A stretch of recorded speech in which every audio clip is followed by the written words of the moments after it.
कर रखा है। Yes yes. तनिष का भी है कोई, तनिष का फाड़े, आई थिंक ये डॉक्टर फाड़े हॉस्पिटल है। गैलेक्सी J4 किसका है? मैंने आपको अनम्यूट करा है, प्लीज अपना इंट्रोडक्शन दे दीजिए। Galaxy J4, Samsung Galaxy J4 है फोन। Sir we can't even see you. Camera सही तरीके से रख लीजिए। Not responding. Okay, I think we should start ना। yes. Japaigo staff, please turn on your cameras if possible. And Dr. Fazal, we are going to start now. Please go ahead, and I requested other participants from the different hospitals. They can also put on their camera so that Yes. the session will be interactive. And हमें पता चले कि कौन किस site पे कितने लोगों ने ज्वाइन किया है। सवीरा, लतिका जी, रूपाली, सना, नयाना, रजी, चेरियान, प्लीज आप सब लोग अपने कैमरा ऑन कीजिए। Surekha,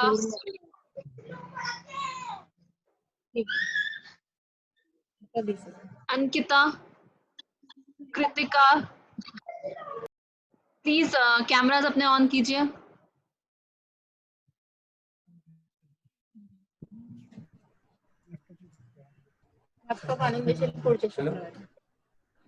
doctor Akash, you can start.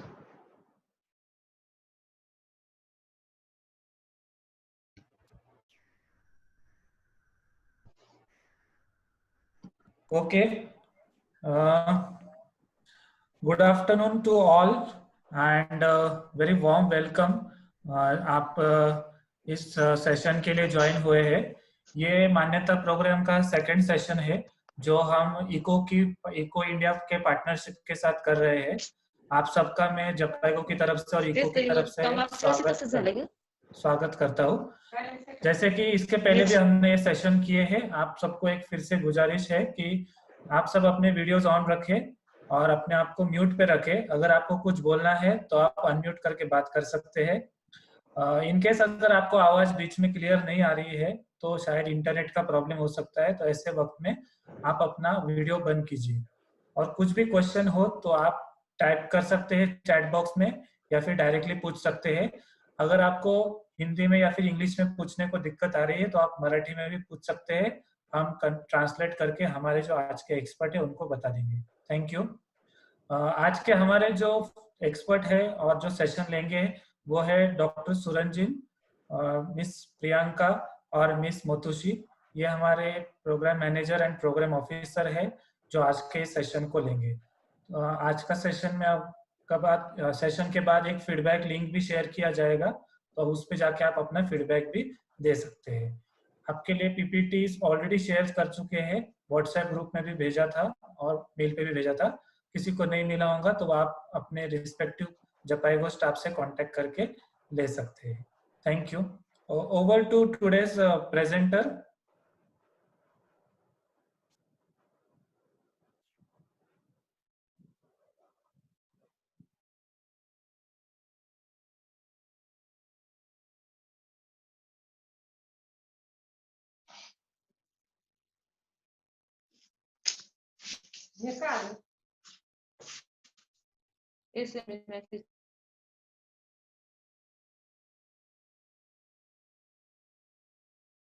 Hello everybody, आप लोग कैसे हैं? तो लास्ट सेशन में कोई बता सकते हैं कि पिछले हफ्ते में क्या क्या हम लोग बात किए हैं? अवंती हॉस्पिटल नागपुर से कोई बता सकते हैं कि हम लोग लास्ट सेशन में हम लोग क्या बात किए हैं? अनम्यूट करके। हेलो, नमस्ते। हम देख रहे हैं कि काफी लोग लता हॉस्पिटल से हैं। आप लोग पिछले हफ्ते भी आए थे? हाँ, बोकारो से एमएम हॉस्पिटल, कोई बता सकते हैं कि लास्ट टाइम हम लोग क्या बात किए हैं? म्यूट करके बताना पड़ेगा। हेलो, हाँ बताइए। महापुरी हॉस्पिटल से बोलता हूँ। बताइए। Very good. डिलीवरी की तैयारी कैसी करनी है वेरी वो गुड। बताना। और हाई रिक्स पेशेंट कैसे जांच करनी है। करना है। Very good. एएनसी के बारे में क्या एएनसी के बारे में जाने थे और कैसे है expression. Very good. Preparation ANC के बारे में भी हम लोग बात किए हैं। ठीक है। Anything else? और इन्वेस्टिगेशन क्या क्या करने हैं? Very good. क्या क्या इन्वेस्टिगेशन करना है? हम लोग कुछ जीडीएम के ऊपर भी बात किए, जेस्टेशनल डायबिटीज के ऊपर भी बात किए होंगे, हाँ, एचआईवी के ऊपर भी बात किए होंगे। ठीक है। Very good. एक चीज बताइए, ये जितना आप लोग सीखे हैं, आप लोग अभी हॉस्पिटल में करने में आप शुरू किए हैं? नहीं तो ऑलरेडी कर रहे हैं? ये नया चीज नहीं था आपके लिए? ऐसा चीज है नया जो हम लोग अभी इम्प्लीमेंट किए हैं। क्या बताइए, क्या क्या नया इम्प्लीमेंट किए आप? नया जैसे कुछ मेडिसिन हम लोग जो नहीं रखते थे पहले से कैरी करके, इमरजेंसी ड्रग वगैरह, उसको हम लोग एक एग्जांपल बताइए। बहुत सारा ऐसा है जो इंस्ट्रूमेंट नहीं निकालते थे, या फिर आपका इंजेक्शन वगैरह का ट्रे हम लोग नहीं बनाए थे, जो इमरजेंसी जो ड्रग वगैरह थे। अब हम लोगों ने क्या किया, उसको एक बॉक्स बना के उसको रख दिए। Very good. ये कहाँ से आप कह रहे हैं, कहाँ से आ रहे हैं? एमएम हॉस्पिटल से। एमएम हॉस्पिटल से। Very good. ठीक है। ठीक है। तो आज देख लीजिए, आज ये देख सकते हैं, आज हम ये सब चीज के ऊपर बात करेंगे। ठीक है।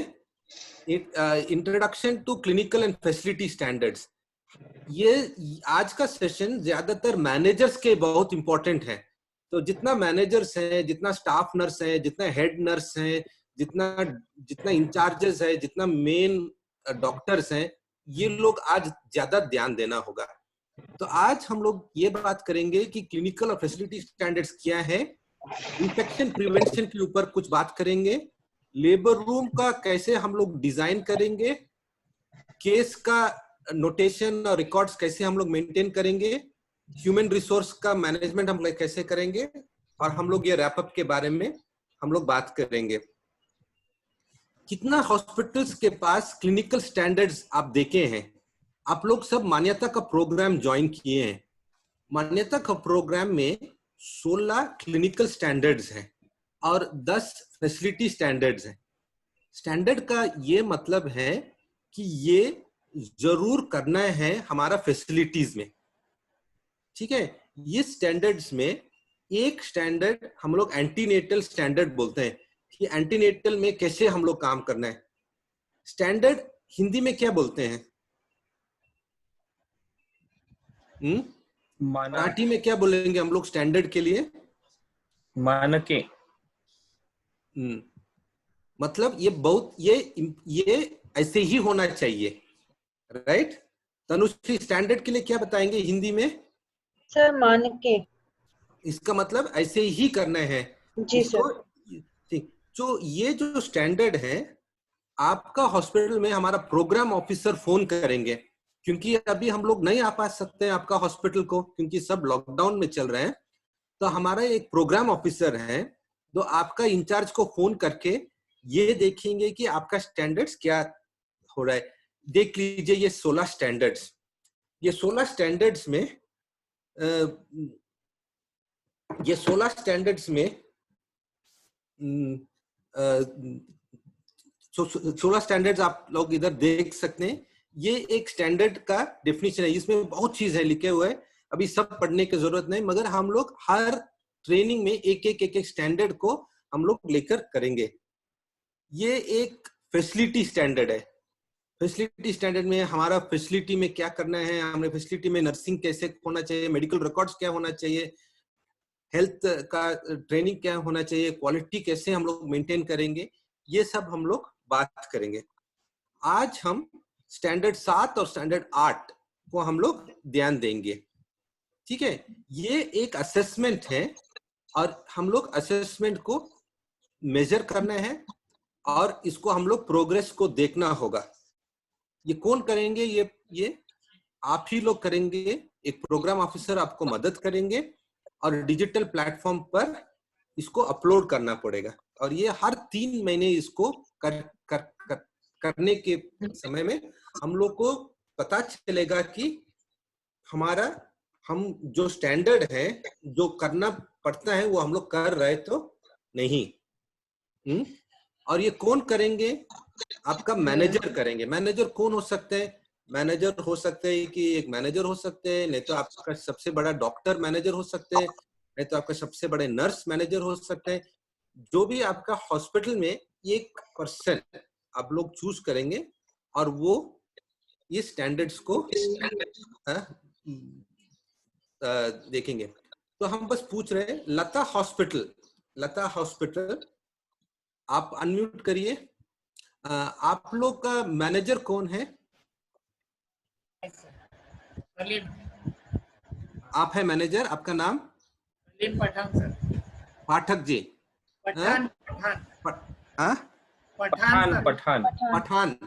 पठान साहब। सो पठान जी, जब आप स्टैंडर्ड्स को कभी देखे? आपका प्रोग्राम ऑफिसर कौन है? रिंजिंग है कॉल में? Yes sir. हाँ, तो पठान साहब, आपका रिंजिंग आपका फोन करके आपके साथ पूरा स्टैंडर्ड्स को शेयर करेंगे और आप और रिंजिंग दोनों एक साथ इसको फिल करेंगे। समझ रहे हैं? हाँ, महापुरे हॉस्पिटल से कौन है? अनम्यूट करिए। हेलो। हाँ, आपका मैनेजर कौन है? आपका सबसे कौन इंचार्ज है? मैनेजर नहीं, इंचार्ज कौन है? महापुरे हॉस्पिटल के इंचार्ज कौन है? महापुरे मैडम। महापुरे मैडम। तो डॉक्टर महापुरे मैडम। तो महापुरे मैडम, तो हमारा पीओ कौन है महापुरे हॉस्पिटल के लिए? रुद्रप्पा सर। रुद्रप्पा। हाँ। रुद्रप्पा, महापुरा मैडम के साथ बात किए आप अभी तक? हाँ सर, बात किया हूँ सर, मैं बात किया हूँ। तो महापुरा मैडम और रुद्रप्पा दोनों इस असेसमेंट को करेंगे, ठीक है? तो ऐसे ही हर हॉस्पिटल में हमारा एक स्टाफ फोन करके आपको मदद करेंगे, ठीक है? Any questions here?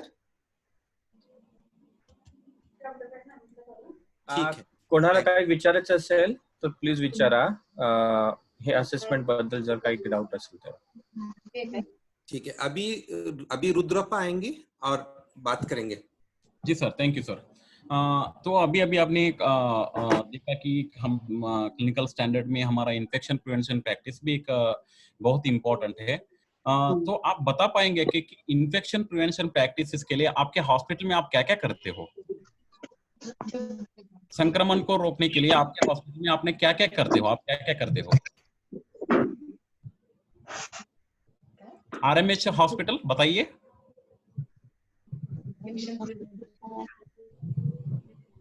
Infection prevention साठी तुम्ही काय करता? स्टरलायझेशन करता, ऑटोक्लेव करता?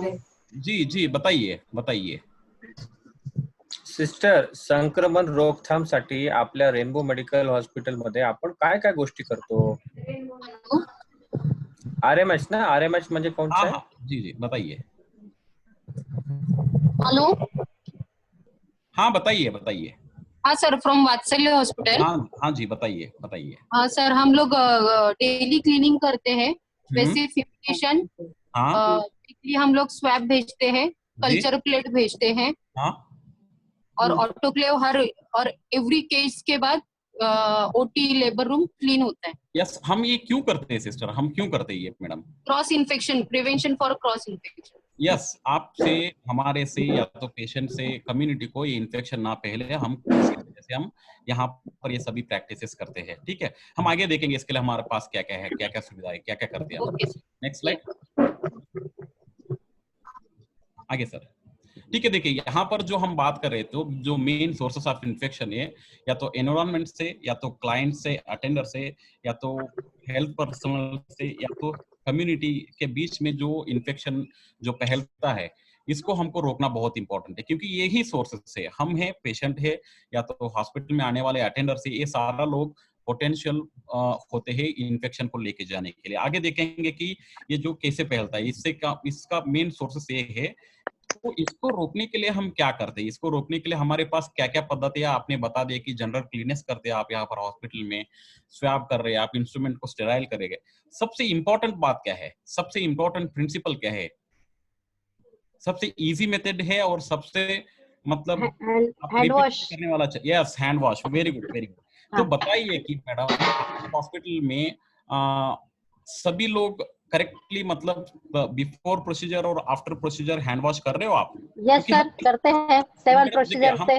यस यस, यहाँ पर देखिए हम, क्योंकि हमको ये मान के चलना है कि जो भी ऑब्जेक्ट रहता है, जो भी पर्सन रहता है और जो भी यूजेबल आइटम्स रहता है, हम उसको पोटेंशियल इन्फेक्शन करके मान के जाते हैं। तो आपके हॉस्पिटल में सब लोग हैंड वॉश करते हैं मैडम? सब? यस सर, सब स्टाफ एनएबीएच हॉस्पिटल से काम कर रही हूँ सर। हम यस मैडम, आप क्या क्या इसके लिए आप हॉस्पिटल स्टाफ्स को आपके तरफ से क्या क्या सपोर्ट करते हैं मैडम? अगर टू इंश्योर करने के लिए आप क्या करते हो कि आपका स्टाफ सभी हैंड वॉश करे? सर, जब पेशेंट के पास हम जाते हैं सर, बेडशीट चेंज करना है तो पहले पेशेंट से जाने से पहले भी हैंड वॉश करना है, बेडशीट चेंज करने के बाद भी हैंड वॉश करना है। 7 स्टेप्स से हैंड वॉश 20 सेकंड करना है। यस मैडम, स्टेप्स तो जानते हैं मैडम, मैं ये पूछ रहा हूँ as a manager, as a head nurse, या तो as a matron, as a superintendent, as a doctor, आप लोग अपने staff correctly hand wash daily before after procedure correctly कर रहे करके आप कैसे इंश्योर करोगे, कैसे आप डेली हम उसकी प्रैक्टिस लेते हैं सर, कैसे हैंड वॉश करना है, डेली प्रैक्टिस लेते हैं। फिर हैंड वॉश कैसे यूज करते, जहाँ जाके हैंड वॉश करना है, कौन से स्टेप में करना है, पूरा बोलते हैं। ओके, आप इसके लिए मतलब स्टाफ्स को रिपीटेडली आप ट्रेनिंग कर रहे हो, उसका कैपेसिटी बिल्ड कर रहे हो, बिल्कुल ठीक है। सबसे इम्पोर्टेंट बात है यहाँ पर स्टाफ्स का बिहेवियर के ऊपर आपको काम करना बहुत जरूरी है। आपका स्टाफ्स का पॉजिटिव एटीट्यूड रहना बहुत इंपॉर्टेंट है। स्टाफ को समझाना चाहिए कि क्योंकि हाथ से हम बहुत सारा चीज काम करते हैं, उससे ही हमारा इन्फेक्शन सभी को जाता है। हम घर को जाते हैं इधर, इसकी वजह से हमारा घर को भी इन्फेक्शन फैल सकता है, कम्युनिटी में जा सकता है। इसके अगेंस्ट आपको बार बार सेंसिटाइज करना, मंथली मीटिंग में इसको बारे में रिमाइंडर देना बहुत इंपॉर्टेंट है। इसके अलावा आपको क्या सपोर्ट देना चाहिए मैडम? सिर्फ बोलने से कुछ नहीं होगा। हैंड वॉश के जगह हम लोग उनको क्लिनिकली भी बोलते हैं, जब आपको अच्छा सा अपना रहन सहन भी स्टाफ का अच्छा होना चाहिए, उनके कपड़े भी जो है वो एकदम अच्छे होने चाहिए, ड्रेस अपडेट होना चाहिए।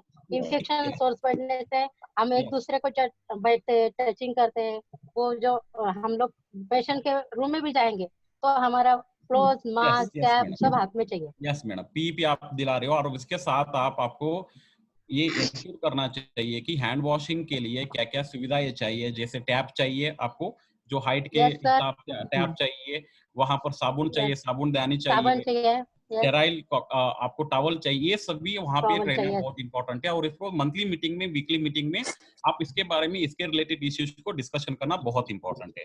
ओके मैडम, इसके अलावा हॉस्पिटल में और क्या क्या चीजें होता है? और एक चीज आता है biomedical waste management. Okay, biomedical protective equipments, personal protective equipments में भी एज ए मैनेजर आपका रोल ये है कि सारा personal protective equipments correct time पे अवेलेबल रहे आपके हॉस्पिटल में। जैसे मास्क में पहनने वाले मास्क, शूज कवर, सारा कुछ वहां पर आपके स्टाफ के हिसाब से, नंबर के हिसाब के आपके हॉस्पिटल में रहना बहुत इंपॉर्टेंट है। ओके, तीसरा चीज आता है बायोमेडिकल वेस्ट।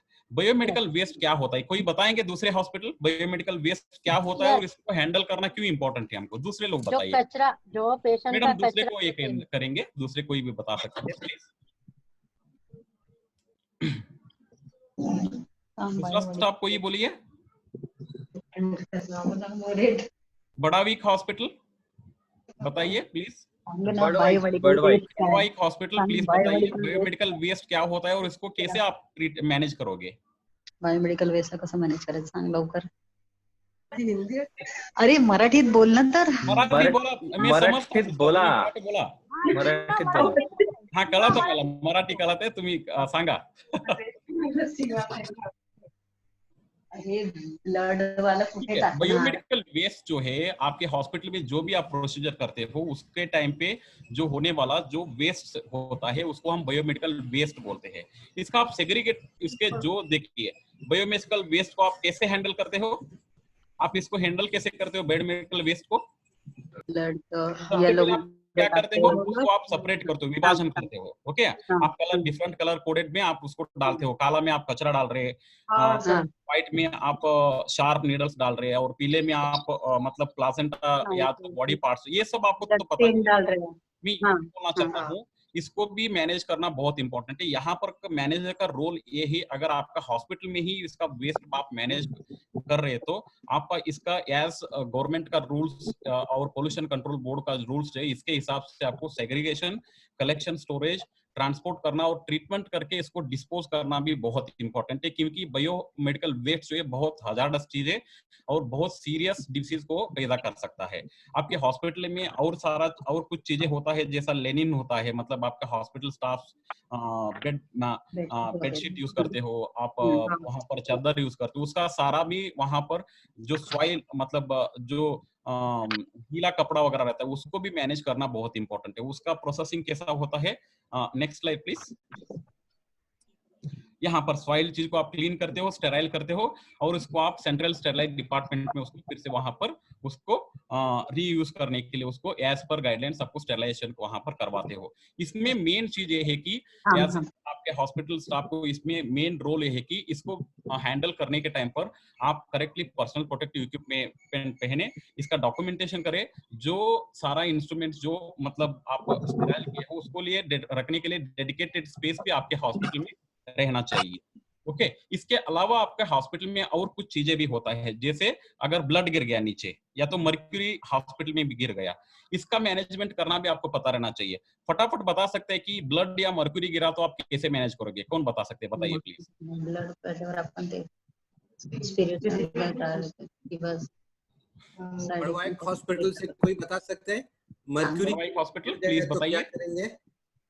स्पिरिट आपण मग त्याला सिस्टर, बडवाईफ हॉस्पिटलच्या सिस्टर, तुमच्याकडे पारा पडलेला आहे, समजा बीपी इन्स्ट्रुमेंट पडलं आणि त्याच्यातला पारा खाली पडलेला आहे, तर त्याच्यापासून स्वतःच सुरक्षा करण्यासाठी आणि त्याला जमा करण्या सुरक्षितरित्या त्याचं निस्तरण करण्यासाठी तुम्ही काय करणार? सर, पहिले ते उचलण्यासाठी मी हातात ग्लोव्ज घालून सर ती उचलणार। ठीक आहे, ठीक आहे, हा पॅडनी, आणि ते मग नंतर त्यांना पुन्हा ठीक है सिस्टर, आप बराबर बताया। जैसे देखिए इसके लिए भी किट रेडी करना पड़ता है, जैसे आपको किट रहता है सर उसके लिए। यस, इसका एक किट बना के उसको करेक्टली उसको हैंडल करना पड़ेगा। किट रहता है, पारा गिर गया तो उसको खड़ूस से राउंड करते हैं सर हम लोग। Yes madam, yes yes. हाँ, फिर उसके ऊपर हम टिश्यू डालते हैं। यस, हाँ, टिश्यू डालने के बाद जो कार्ड पेपर से उसको कलेक्ट करके कार्ड पेपर डालते हैं, फिर उसको जो उठाने वाला है उसने ग्लोव्स, मास्क और अपना गॉगल भी पहनना है। Yes madam, yes. और उसके लिए एक सुपली रहती है, मतलब त्या सुपलीमध्ये आपण तो पारा भरायचा आहे आणि तो एका डब्बीमध्ये भरून तो एका सेल्फ ठिकाणी ठेवायचा आहे। Yes madam, yes madam. और इसको डॉक्यूमेंट करके त्याच्यासाठी आपण स्पिल किट वापरतो, जो स्पिल किट फक्त चतुर्थ श्रेणीच्या लोकांना ट्रेनिंग दिलं जातं। जी मैडम जी, इसके लिए इसके आपके जो इसमें दिया गया है पूरा देख लीजिए उसमें किट कैसा रहता है। इसके सेम वे अगर आपके हॉस्पिटल में ब्लड गिर गया तो आपको क्या करना है, वहां पर उसके ऊपर आप करेक्टली पीईपी पहन लो, उसके ऊपर आप एक टिश्यू पेपर वगैरह डाल लीजिए और उसके ऊपर हाइपोक्लोराइड सॉल्यूशन डाल के 10 मिनट के लिए वेट करिए और इसको करेक्टली डिस्पोज कर दीजिए। ये आपका बहुत इंपॉर्टेंट रोल है। इसके बारे में स्टाफ को रिपीटेडली आपका ट्रेनिंग में, रिपीटेडली आपका मीटिंग में इसके बारे में बताना बहुत जरूरी है। Okay, yes sir. ठीक है, thank you, thank you, thank you Rudrappa, thank you sir, thank you. अभी थैंक यू सर। ठीक है, तो ये हो गया। अभी हम एक नया चीज हम लोग बात करेंगे। हाँ सर। आपका लेबर रूम कैसे हम लोग डिजाइन करेंगे और कैसे हम लोग इसको ऑर्गेनाइज करेंगे। तो हर हॉस्पिटल का लेबर रूम अलग है, हर हॉस्पिटल का लेबर रूम डिफरेंट है, और किसी का लेबर रूम बहुत बड़ा है, किसी का लेबर रूम बहुत छोटा है, किसी का लेबर रूम बहुत रंगीन है, किसी का लेबर रूम डिफरेंट है।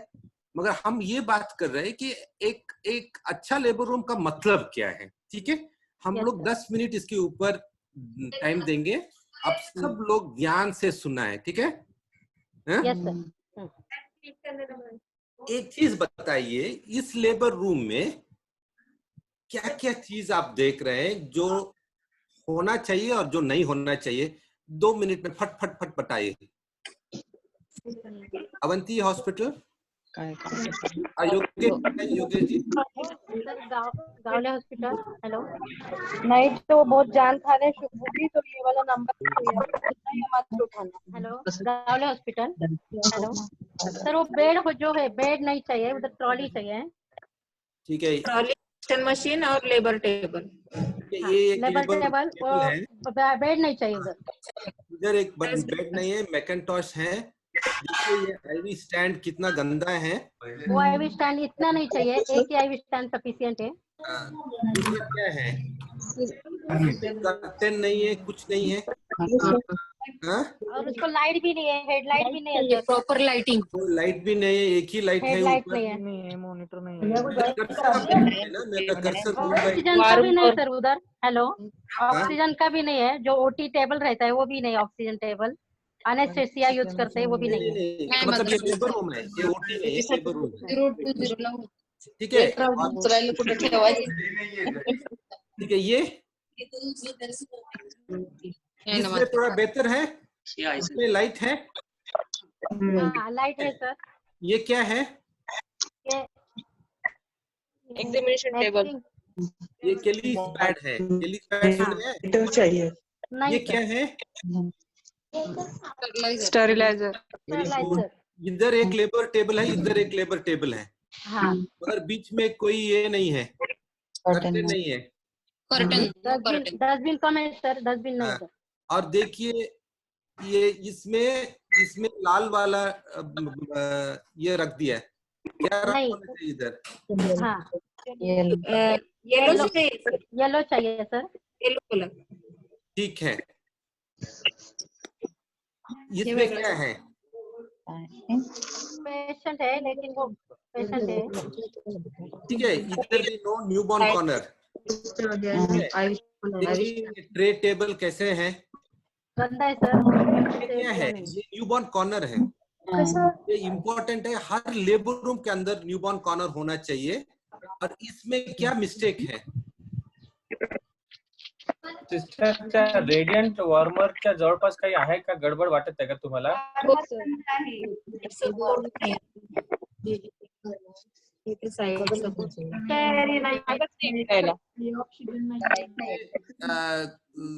कोई बता सकते?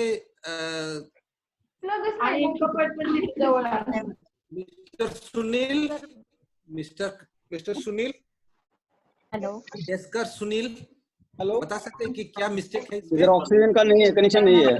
वो जो वार्मर है उसको प्रोब लगाया नहीं है सर। हेलो, प्रोब है थोड़ा सा। एक बड़ा चीज है, वार्मर के पास ना 3 साइड में आपको आपका जगह मिलना चाहिए। मीटर नहीं है, प्लस पल्स ऑक्सीमीटर भी नहीं है सर। नहीं, सुनिए मेरा बात।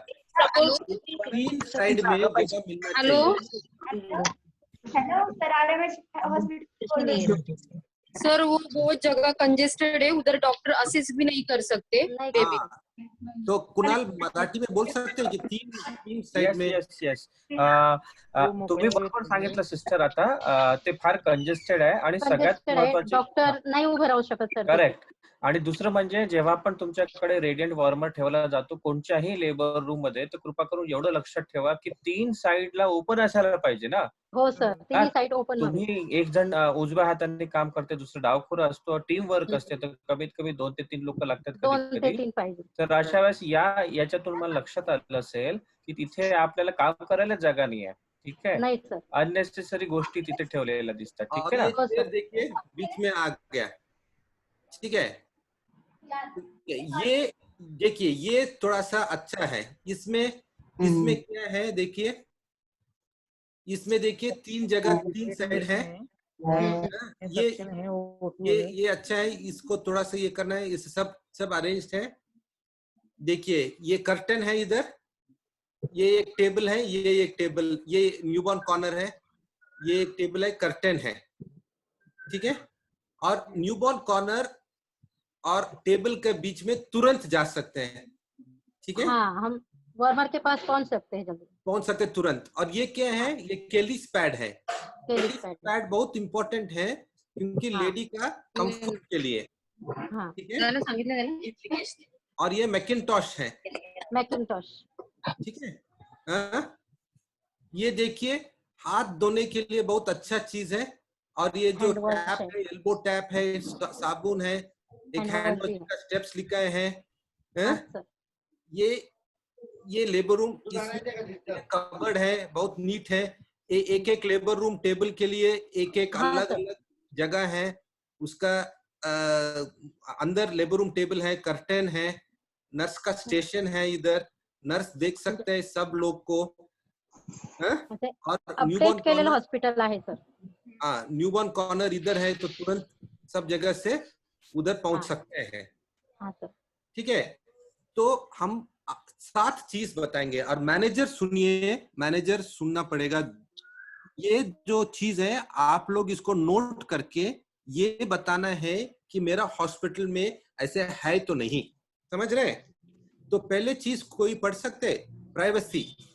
पहले चीज प्राइवेसी। प्राइवेसी का मतलब डोर से बाहर से डोर जब खुलेंगे सब लोग नहीं देख सकते हैं, ऐसे होना चाहिए आपका लेबर टेबल होना चाहिए, जिसमें जब डोर भी ओपन करेंगे ना कि आपका लेडीज को नहीं दिखना है, हाँ। मरीज को।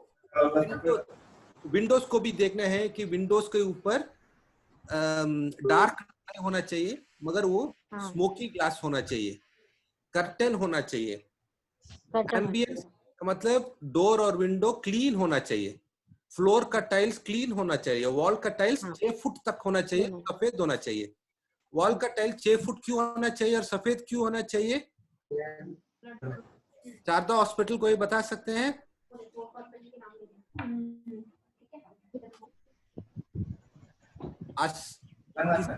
आरएमएच हॉस्पिटल से व्हाइट कलर क्यों होना चाहिए वॉल? क्योंकि ब्लड प्रोडक्ट सब वॉल पे लगते नहीं। ठीक है, तो तुरंत दिखा सकते हैं ना, गंदगी दिखा सकते हैं, ठीक है। और हम लोग क्लीन कर सकते हैं। उसके ऊपर डस्ट जल्दी दिखता है सर, इसलिए व्हाइट ग्लास चाहिए। एयर कंडीशन होना चाहिए, नहीं तो एग्जॉस्ट फैन होना चाहिए, नहीं तो फैन होना चाहिए। लाइट होना चाहिए, प्रोसीजर के लिए एक लाइट होना चाहिए, जनरल लाइट भी होना चाहिए, पावर बैकअप भी होना चाहिए, लेबर टेबल एडिक्वेट नंबर होना चाहिए, ठीक है। आपका 10-15 डिलीवरी महीने में तो एक में चलेगा, मगर इसके ऊपर है तो 2 जरूर चाहिए, और 50 के ऊपर होगा तो 3 जरूर चाहिए। और लेबर टेबल क्लीन होना चाहिए, रस्ट नहीं होना चाहिए। लेबर रूम टेबल चढ़ने के लिए एक स्टूल स्टेप्स होना चाहिए, हाँ। एक पेशेंट का रिलेटिव बैठने के लिए एक स्टूल होना चाहिए, आईवी स्टैंड स्टेनलेस स्टील होना चाहिए, मैकिन्टॉश और केली पैड होना चाहिए, स्पेस न्यूबॉर्न कॉर्नर होना चाहिए, डिस्टेंस लेबर रूम टेबल में कम से कम 6 फीट होगा तो अच्छा है। टॉयलेट होना चाहिए, हर लेबर रूम में टॉयलेट होना चाहिए तो नहीं होना चाहिए सर। हाँ, और आसान से पहुंच सकते हैं मरीज। पानी होना चाहिए और उधर मरीज को तुरंत हाथ धोने के लिए साबुन और ये सब होना चाहिए, ठीक है। और हैंड वॉशिंग, जो डॉक्टर और नर्स का हैंड वॉशिंग का भी स्टेशन होना चाहिए जहाँ साबुन, रनिंग वाटर, एल्बो टैप। ये एक चीज करना है। हर लेबर रूम, हम हर प्रोग्राम ऑफिसर ना आपका एक चेकलिस्ट देंगे और आप एक काम करेंगे, ये जितना चीज है इसको टिक करेंगे और बोलेंगे कि मेरे लेबर रूम में है, नहीं तो नहीं है। और है तो चेकलिस्ट आप यूज करेंगे, है तो बहुत अच्छा है, नहीं है तो इसको खरीदेंगे, नहीं तो इसको अरेंज करेंगे। जैसे आपका मैकिन्टॉश नहीं है तो खरीदेंगे, जैसे आपका न्यूबॉर्न कॉर्नर, रिसेसिटेशन कॉर्नर बाहर है, इसको अंदर करेंगे। इसके लिए मेरा प्रोग्राम ऑफिसर आपका मदद करेंगे। और एक चीज हमको चाहिए, आप एक पिक्चर लेना पड़ेगा आपका लेबर रूम का, ठीक है? और हमको हमारा जो व्हाट्सएप ग्रुप में आप सेंड कर लीजिए प्लीज, ठीक है? हम लोग एक व्हाट्सएप ग्रुप शुरू किया ना, आप लोग ऐसा देखे होंगे ना हमारा WhatsApp group. Sir can I just come in here in Marathi? Please go ahead. सगळ्यांनी एक आपल्या लक्षात ठेवा कृपा करून की व्हॉट्सअप एक ग्रुप केलेला आहे व्यवस्थित छान सुंदर, ज्याच्यात सगळे लोक जे आता आपल्यासोबत जुडलेले आहे, यूपी असो, झारखंड असो का महाराष्ट्र, सगळे जण या जणले, म्हणजे याचा मोठा परिवार आहे. तर तुम्ही सगळ्यात पहिले जसं सरांनी डॉक्टर सुरंजन सरांनी आता आपल्याला सांगितलेलं आहे, तर त्यानुसार तुम्ही एक फोटो आता काढून घ्या आपल्या लेबर रूमचा, आणि जे आपल्या गोष्टी सांगितल्या की असं असं असायला पाहिजे. काही लोकांची खूप चांगली असेल लेबर रूम, काही लोकांची अजून करायची असेल चेंजेस, तर ते केल्यानंतर उपरांत त्याचा सुंदर असा फोटो काढा आणि तो पाठवा सगळ्यांना या ग्रुपवर की सर आम्ही ह्या बदल तुमच्या सांगण्यानुसार केले. सॉरी मध्ये बोलतीये, तर व्हॉट्सअप ग्रुपला जॉईन करायचं, आम्ही कसं जॉईन होणार सर? तुम्ही कोणत्या hospital? Avanti hospital, Gawale hospital. Gawale hospital. Okay. Gawale कुठे एक्झॅक्टली? कुठे program Nashik. Program officer Nidhish आहेत तुमचे, ते तुमच्याशी संपर्क मध्ये असतील आणि ते तुम्हाला जोडतील, काही हरकत नहीं. ये क्लियर है? अभी तक क्लियर है? कुछ क्वेश्चन है? सर ती लेबर रूम आहे ती आम्हाला व्यवस्थित कशी आहे ते तुम्हाला पाठवायचं की तुमचा ऑफिसर येऊन आम्हाला सांगणार आहे असं करायचं आहे लेबर रूम? ऍक्च्युली मॅडम कसं झालंय, आता कोविड असल्यामुळे ते येऊ शकणार नाही, हा एक लिमिटेशन आहे. पण म्हणून आम्ही ते म्हणत आहोत की पूर्वीचं आणि आताचं करा. एक अजून गोष्ट करता येईल की जे तुमच्याकडे जे आता तुम्ही नाशिकला असतात, तर तिथे निधीश आमचे प्रोग्राम ऑफिसर आहे, ते तुम्हाला मदत करतील याच्यासाठी. माझं नाव लतिका वाघमारे. उत्तर प्रदेश और झारखंड से भी है. माझं नाव लतिका वाघमारे, सचिन गावले हॉस्पिटल. कळलं मॅडम, थँक्यू. थैंक्स. यूपी और झारखंड से भी लोग हैं, आप लोग समझ रहे हैं ना. ये जो के लिए हम लोग आपका कागज में लिख कर देंगे और इसको आप ठीक है, टिक करके इसको देख लीजिए कि कैसे हम लोग हर चीज जो हम लोग है तो नहीं. ठीक है, थैंक यू. अभी हम हैंड ओवर कर रहे हैं प्रियंका को, और प्रियंका केस रिकॉर्ड और रजिस्टर और कैसे केस रिकॉर्ड को लिखना है बात करेगी. ठीक है Priyanka? Thank you so much sir. 1 minute. Ashwini Shinde, आप कुछ पूछना है? Good afternoon madam. ने हाथ उठाया. Good afternoon madam. हाँ बताइए.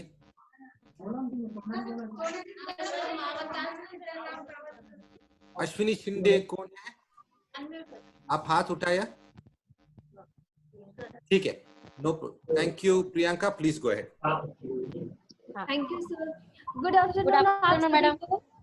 मेरा नाम प्रियंका है, मैं प्रोग्राम ऑफिसर हूँ और आज हमारी मान्यता जर्नी का 2nd डे है और आज हम बात करेंगे केस रिकॉर्ड रजिस्टर के बारे में. ठीक है, तो आप मुझे कोई बताएगा कि ये रिकॉर्ड्स क्यों जरूरी है हमारे अस्पताल के अंदर? ये रिकॉर्ड्स, रिपोर्ट, रजिस्टर की क्या आवश्यकता है, क्यों चाहिए? मैडम वक्त पे अगर किसी ने बोला हमें ये पेशेंट का बर्थ डेट चाहिए, ये पेशेंट कब हमारे हॉस्पिटल में इंडोर हुआ है, ये सब हमारे पास रिकॉर्ड होने वजह से कभी भी कोई भी चीज पूछने के लिए आए तो हमारे पास होना चाहिए madam. Very good sister. Next कोई दूसरा हॉस्पिटल बताएगा? अवंती हॉस्पिटल, लता हॉस्पिटल. हेलो. Yes sister. हाँ मैडम, पेशेंट को कोई इमरजेंसी भी हो सकती है ना, उस दरमियान कुछ हो गया है तो रिकॉर्ड भी होना जरूरी है. बहुत बढ़िया. और कुछ दूसरे हॉस्पिटल से प्लीज. तो हमें देखते हैं कि क्यों हमें जरूरी क्या है, क्यों हमें आवश्यकता है ये रिकॉर्ड्स का, रिपोर्ट का, रजिस्टर का. सबसे पहले हम अगर हम प्रॉपर रिपोर्ट भरते हैं तो क्या होता है कि हमें लास्ट में इवैल्यूएशन करने में, मूल्यांकन करने में हमें आसानी होता है। दूसरा, हैंड ओवर हैंड टेकिंग करने में, जब आप देखते होंगे जब आप ड्यूटी पे आते होगे, जो सिस्टर ड्यूटी से वापस जाती होंगी, आप लोग बहुत बिजी रहते हो, तो हड़बड़ी में बहुत सी बातें ऐसी होती है जो आप एक दूसरे को नहीं बता पाते हो, तो क्या होता है इसका मिस्टेक हम पेशेंट को झेलना पड़ता है। तो कोई मिस्टेक ना हो हमसे, इसलिए हम क्या करते हैं कि हम सब चीज को लिख के रखते हैं, प्रॉपर रिकॉर्ड्स मेंटेन करते हैं। तीसरी चीज क्या होती है कि हमें कोई भी हॉस्पिटल में, हमारा हॉस्पिटल है, लीगल इश्यूज होते रहते हैं, लीगल इश्यूज से बचने के लिए हमें प्रॉपर रिकॉर्ड्स को मेंटेन करना बहुत जरूरी है।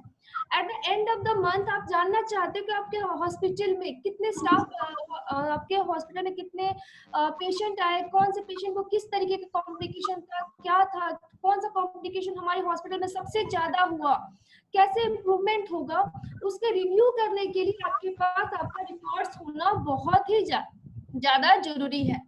दूसरा, डॉक्टर्स के लिए जरूरी है, क्योंकि डॉक्टर्स कहाँ पे लिखेंगे, अगर वो आते हैं उनको ऑर्डर्स वगैरह लिखना होगा, वर्बल ऑर्डर्स दे के चले जाएंगे, आप भूल जाओगे। और आपको ऑब्जर्वेशन प्रेस करना, जो आप मेडिकेशन दे रहे हो, जो ट्रीटमेंट दे रहे हो, वाइटल टाइम पे वाइटल्स ले रहे हो। आपका आवाज नहीं आ रहा है। हेलो, नहीं आ रही आवाज सिस्टर मेरी अभी? नहीं मैडम, क्लियर आवाज नहीं आ रही। प्रियंका एक बार रिपीट कर दो। आप जो है अपने अपने माइक जो है म्यूट पे कर लीजिए, तो प्रियंका का आवाज अच्छे से आएगा। अच्छा, प्रियंका आप अपना वीडियो ऑफ कर लीजिए, मे बी इंटरनेट इशू होगा। ओके, तो हम बात कर रहे थे कि हमें क्यों जरूरी है रिकॉर्ड्स का होना हमारे हॉस्पिटल में। तो सबसे इम्पोर्टेंट रिकॉर्ड्स मैंने बताया कि हमें मूल्यांकन करने में, कि हम उस चीज को देख सके कि हमारे अस्पताल में किस टाइप के पेशेंट आए, क्या क्या कॉम्प्लिकेशन आया, हमने किस तरीके काम किया है, उसके लिए हमें होना बहुत जरूरी है। दूसरा, डॉक्टर्स के लिए कि डॉक्टर्स अपना ऑर्डर्स लिखें और सिस्टर्स उस ऑर्डर्स को फॉलो करें, पेशेंट का प्रॉपर ऑब्जर्वेशन करें, उनका प्रोग्रेस देखें, जो मेडिकेशन दिया जा रहा है मेडिकेशन का क्या इंप्रूवमेंट है, वाइटल्स में क्या इंप्रूवमेंट है। नेक्स्ट आपका कि हैंड ओवर हैंड टेकिंग के लिए जो मैंने अभी बात की, कि जब आप लोग हॉस्पिटल में आते हो, एक स्टाफ जा रहा होता है, दूसरा स्टाफ आ रहा होता है, तो बहुत सी चीजें बहुत जल्दीबाजी में होती है, बहुत से पेशेंट होते हैं, तो कुछ गलत इंफॉर्मेशन हम एक दूसरे को ट्रांसफर ना कर दे। इसलिए डॉक्यूमेंट्स क्योंकि रिटर्न रहेगा, जो सिस्टर आएंगी वो अच्छे से देख सकेंगे कि क्या क्या मेडिकेशन दिया गया है, क्या क्या रिकॉर्ड दिया गया, आगे मुझे क्या काम करना है, ताकि काम आपका रिपीटेशन ना हो, उस चीज को बार बार रिपीट ना हो, काम में कुछ गलतियां ना हो, उसके लिए हमें ये रिकॉर्ड्स का होना बहुत जरूरी है। नेक्स्ट, आप किसी इलीगल कोई लीगल इश्यूज हो हॉस्पिटल में, तो उसको आपको जो आपके रिकॉर्ड्स, अगर प्रॉपर रिकॉर्ड्स आपने रखे अपने हॉस्पिटल में, तो वो सेव करता है, आपको आगे बचाने में आपकी हेल्प करता है। प्रियंका, आपको इधर 1 मिनट देना होगा, ठीक है? सब लोग ऑन करिए आपका रिकॉर्डिंग, और देखिए हाथ हम ऐसे उठा रहे हैं ना, जब हम कुछ पूछेंगे ना तो आप कर रहे तो ऐसे करिए, नहीं कर रहे तो ऐसे करिए, ठीक है? आपका हॉस्पिटल में केस रिकॉर्ड है, मतलब आप लोग केस रिकॉर्ड फिल करते हैं। कितना हॉस्पिटल्स के पास केस रिकॉर्ड्स हैं? वेरी गुड, सब हॉस्पिटल्स के पास केस रिकॉर्ड्स हैं। केस रिकॉर्ड्स बहुत इंपॉर्टेंट चीज है। कितना हॉस्पिटल्स में नर्सेस केस रिकॉर्ड लिखते हैं? नर्सेस खुद उनका केस रिकॉर्ड लिखते हैं। वेरी गुड, सब हॉस्पिटल्स में हम देख रहे हैं कि हाथ ऐसे कर रहे हैं। वेरी गुड, नर्सेस लिखना है। कुछ हॉस्पिटल्स में हम देख रहे हैं, बहुत कम हॉस्पिटल्स हैं, मगर वो लोग नर्सेस को अलाउ नहीं करते हैं। ये ठीक नहीं है, वो भी वो इम्पोर्टेंट चीज है। तीसरा है कि कितना हॉस्पिटल्स में पार्टोग्राफ है? कितना हॉस्पिटल्स में पार्टोग्राफ है? पार्टोग्राफ, WHO का पार्टोग्राफ है सर। ये थोड़ा सा हॉस्पिटल्स में नहीं है, थोड़ा हॉस्पिटल्स में है, ठीक है? तो ये मान्यता का प्रोग्राम में हम लोग पार्टोग्राफ के ऊपर बहुत ध्यान देते हैं, और हम लोग अभी बात करेंगे कि इसका इंपॉर्टेंस क्या है। कितना हॉस्पिटल्स में आपका WHO का सेफ चाइल्ड बर्थ चेकलिस्ट है? कितना हॉस्पिटल्स में आपका हॉस्पिटल में सेफ चाइल्ड बर्थ चेकलिस्ट है? ठीक है, ये एक इंपॉर्टेंट चीज है। बहुत इंपॉर्टेंट चीज है, WHO ने रेकमेंड करते हैं और हमारा मान्यता स्टैंडर्ड्स में एक है। तो हम लोग, आपका प्रोग्राम ऑफिसर और आप, हम लोग बात करेंगे इसके ऊपर। कितना हॉस्पिटल पर लेबर रूम रजिस्टर है? लेबर रूम रजिस्टर ये सब हॉस्पिटल्स में है, वेरी गुड। कितना हॉस्पिटल में एडमिशन और डिस्चार्ज रजिस्टर है? वेरी गुड, ये सब हॉस्पिटल्स में। कितना हॉस्पिटल्स में स्टिल बर्थ का रजिस्टर है? स्टिल बर्थ का रजिस्टर का मतलब जो बेबी पेट में एक्सपायर होता है, स्टिल बर्थ नहीं तो फ्रेश स्टिल बर्थ का रजिस्टर है। तो ये हम देख रहे हैं कि 2-3-4 हॉस्पिटल्स में हाथ उठा रहे, मगर बाकी हॉस्पिटल्स में नहीं कर रहे। तो ये हम लोग भी शुरू करेंगे, ठीक है? स्टिल बर्थ का रजिस्टर, डेथ रजिस्टर, ये सब, ठीक है? अभी प्रियंका आप सॉरी, हम आपको किए, सॉरी ये नहीं था, यही था क्या? तो सर ये नहीं है या लेबर रूम नहीं सर।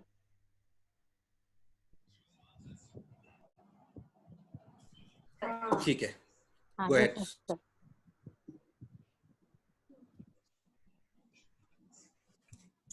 या Priyanka, over to you. Thank you sir. तो देखा आपने, सर ने आपसे पूछा कि क्या क्या चीजें आपके पास है, तो मोस्टली चीजें आप लोग ऑलरेडी कर रहे हो, ठीक है? तो हम एक स्टैंडर्ड केस सेट की बात करते हैं। आप सबके हॉस्पिटल में केस सेट अवेलेबल होगा। अगर किसी हॉस्पिटल में अवेलेबल नहीं है तो आपके प्रोग्राम ऑफिसर्स आपसे बात करेंगे और उसमें क्या क्या इंपॉर्टेंट डॉक्यूमेंट होने चाहिए वो आपको प्रोवाइड करेंगे। तो हमें केस शीट में क्या होना चाहिए हमारा कि हिस्ट्री एंड एग्जामिनेशन का पूरा डिटेल्स हमारे पेशेंट का होना चाहिए। होता है ना? Yes madam. पार्टोग्राफ है आपके केस शीट में?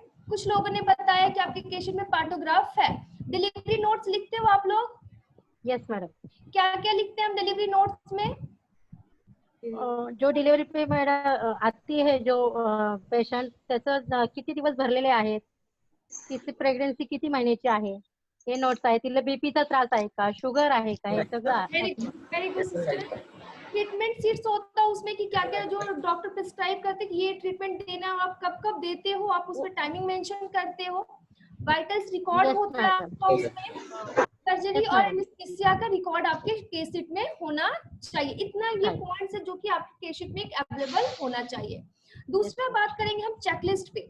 चेकलिस्ट हम इसलिए यूज करते हैं ताकि हमसे कोई मिस्टेक ना हो, हम कोई पॉइंट्स भूले नहीं। तो चेकलिस्ट या तो हम पहले काम करके फिर फिल करते हैं, या पहले हम चेकलिस्ट फिल करते हैं फिर हम देखते हैं कि कुछ हमारा रह तो नहीं गया। तो 2 चेकलिस्ट है आपका, सेफ चाइल्ड चेकलिस्ट जो ऑलरेडी बहुत से हॉस्पिटल फिल कर रही है। दूसरा हमारा सेफ सर्जरी चेकलिस्ट, जो कि safe surgery checklist nurse, doctor, anaesthesiologist तीनों लोग मिलके भरते हैं सर्जरी होने से पहले। सर्जरी क्यों, जब हमारा पेशेंट ओटी में चला जाता है तब, और जब हमारा सर्जरी हो जाता है उसके बाद। वैसे सेफ चाइल्ड बर्थ चेकलिस्ट में भी आपका 4 पॉज पॉइंट है। एक तो एडमिशन के टाइम पे जब पेशेंट आता है तब आप उसे पूछते हो, भरते हो। जब आप उसको लेबर रूम में ले जाते हो डिलीवरी के दौरान, फिर डिलीवरी के बाद, और लास्ट आप डिस्चार्ज के टाइम पे फिल करते हो। फॉर्म्स होते हैं जो कंसेंट फॉर्म, तो हर हॉस्पिटल में हर स्टाफ यूज करता होगा कंसेंट फॉर्म। करते हो आप लोग सारे कंसेंट फॉर्म यूज? हाँ मैडम करते हैं। सभी प्रोसीजर के पहले, हाँ जी, ओटी से पहले पेशेंट जब ओटी में लिए जाता है उससे पहले हम कंसल्ट भरते हैं। पेशेंट को जो ओटी में ले जाए तो कुछ भी हो जाए तो पेशेंट उसके लिए, डॉक्टर उसके लिए जवाबदारी नहीं ले सकते, उसके कंसल्ट भरते हैं हम लोग। Very good. तो कंसेंट फॉर्म हम हर प्रोसीजर के लिए अलग अलग कंसेंट फॉर्म का यूज करते हैं। फिर हम एडवर्स इवेंट, अगर कुछ काम या गलती, यस सर। कंसेंट फॉर्म जो है आपके हॉस्पिटल्स में कितनी भाषाएं में है? मराठी और English. Very good, very good. सगळ्यांकडे सबके पास ऐसा मराठी या इंग्लिश होगा या इंग्लिश या हिंदी होगा? हिंदी नहीं सर। नहीं, इट्स फाइन। पण बाकी जे आपल्या हिंदीची भाषा, महाराष्ट्र से है तो मराठी है, और यूपी और झारखंड से है तो हिंदी में होना चाहिए। हिंदी है, हाँ। Okay Priyanka, you have to go quickly. Register की बात करें तो रजिस्टर, हम लेबर रूम रजिस्टर आपके पास होना चाहिए। ऑलरेडी आप लोग लेबर रूम रजिस्टर यूज कर रहे होंगे, कुछ पॉइंट्स ऐसा होगा जो उसमें नहीं होगा तो आपको बता दिया जाएगा, जो आप आगे अपना कॉलम बढ़ा सकते हो या आप नया रजिस्टर जो है उसको प्रिंट करवा सकते हो, जो कि आपको अवेलेबल करवा दी जाएगी। बताना चाह रहे हैं कि आपका प्रोग्राम ऑफिसर जो आपका हॉस्पिटल के जुड़ा हुआ है, ये सब सर एक आइडियल केस शीट, एक आइडियल लेबर रूम रजिस्टर और चेकलिस्ट का एक कॉपी आपको मिलेगा ईमेल में, ठीक है? आपका प्रोग्राम ऑफिसर एक आइडियल कॉपी देंगे, आप देख लीजिए। ऑलरेडी आपके पास है तो इसको यूज करने के लिए जरूरत नहीं, मगर नहीं है तो इसको यूज कर सकते हैं, ठीक है? और कुछ मिसिंग है तो इसको आप ऐड कर सकते हैं। सर हम सबको भेजेंगे ना, लेकिन ऐसे सबको भेजेंगे अगर है भी तो। हाँ नहीं, पूरा भेज रहे सबको, ठीक है? इस हफ्ते मिलेगा आप लोग। तो दूसरा आपको मेडिकल लीगल और केस का रजिस्टर, अगर कोई आपके यहाँ कोई केस हो जाता है तो उसके भी रजिस्टर होना चाहिए, उसमें आपकी एंट्री होनी चाहिए। अब ये जो हमने बात की वो हम स्टाफ नर्स से रिलेटेड बात किए थे, लेबर रूम से रिलेटेड बात किए थे। अब हमारा मैनेजमेंट रजिस्टर, जो भी मैनेजर्स हैं उनके लिए ये है, प्लीज उसको थोड़ा ध्यान से देखिएगा कि आपको क्या क्या रजिस्टर को इम्प्लीमेंट करवाना है। तो ऑटोक्लेव रजिस्टर, जो कि आप जो भी इंस्ट्रूमेंट्स आप यूज करते हो जिसको ऑटोक्लेव करते हो, उसका ऑटोक्लेव रजिस्टर होना चाहिए कि आप कौन से डेट पे आपने ऑटोक्लेव किया, उसको ड्रम को आपने कब यूज किया, उसका भी फॉर्मेट्स आपको प्रोवाइड की जाएगी। HR ट्रेनिंग रजिस्टर कि जो आपके यहाँ स्टाफ है, स्टाफ का टाइम टू टाइम कुछ इम्पोर्टेंट टॉपिक है जिसके ऊपर ट्रेनिंग होते रहना चाहिए। सेफ्टी राउंड रजिस्टर कि डेली राउंड्स आप लेते हो या वीकली राउंड लेते हो, आप देखते हो अपने हॉस्पिटल में कहीं कुछ बिजली का काम तो खराब नहीं है, कहीं कोई सीढ़ी स्टेयर्स वगैरह टूटा तो नहीं, कहीं कोई टाइल्स वगैरह, कोई इंस्ट्रूमेंट्स वगैरह कुछ तो नहीं खराब है, ये आपका सेफ्टी राउंड रजिस्टर में होना चाहिए। इसका भी फॉर्मेट्स आपको प्रोवाइड की जाएगी। OT स्वैब रजिस्टर, जो कि आपके हॉस्पिटल में होगा कि मंथली या वीकली आप किस तरीके से स्वैब भेजते हो अपने OT का, लेबर रूम का, उसका भी रजिस्टर होगा जिसमें कि सारे रिपोर्ट्स जो आते हैं माइक्रोबायोलॉजी वाले रिपोर्ट, उसके अंदर आप उसको रखोगे।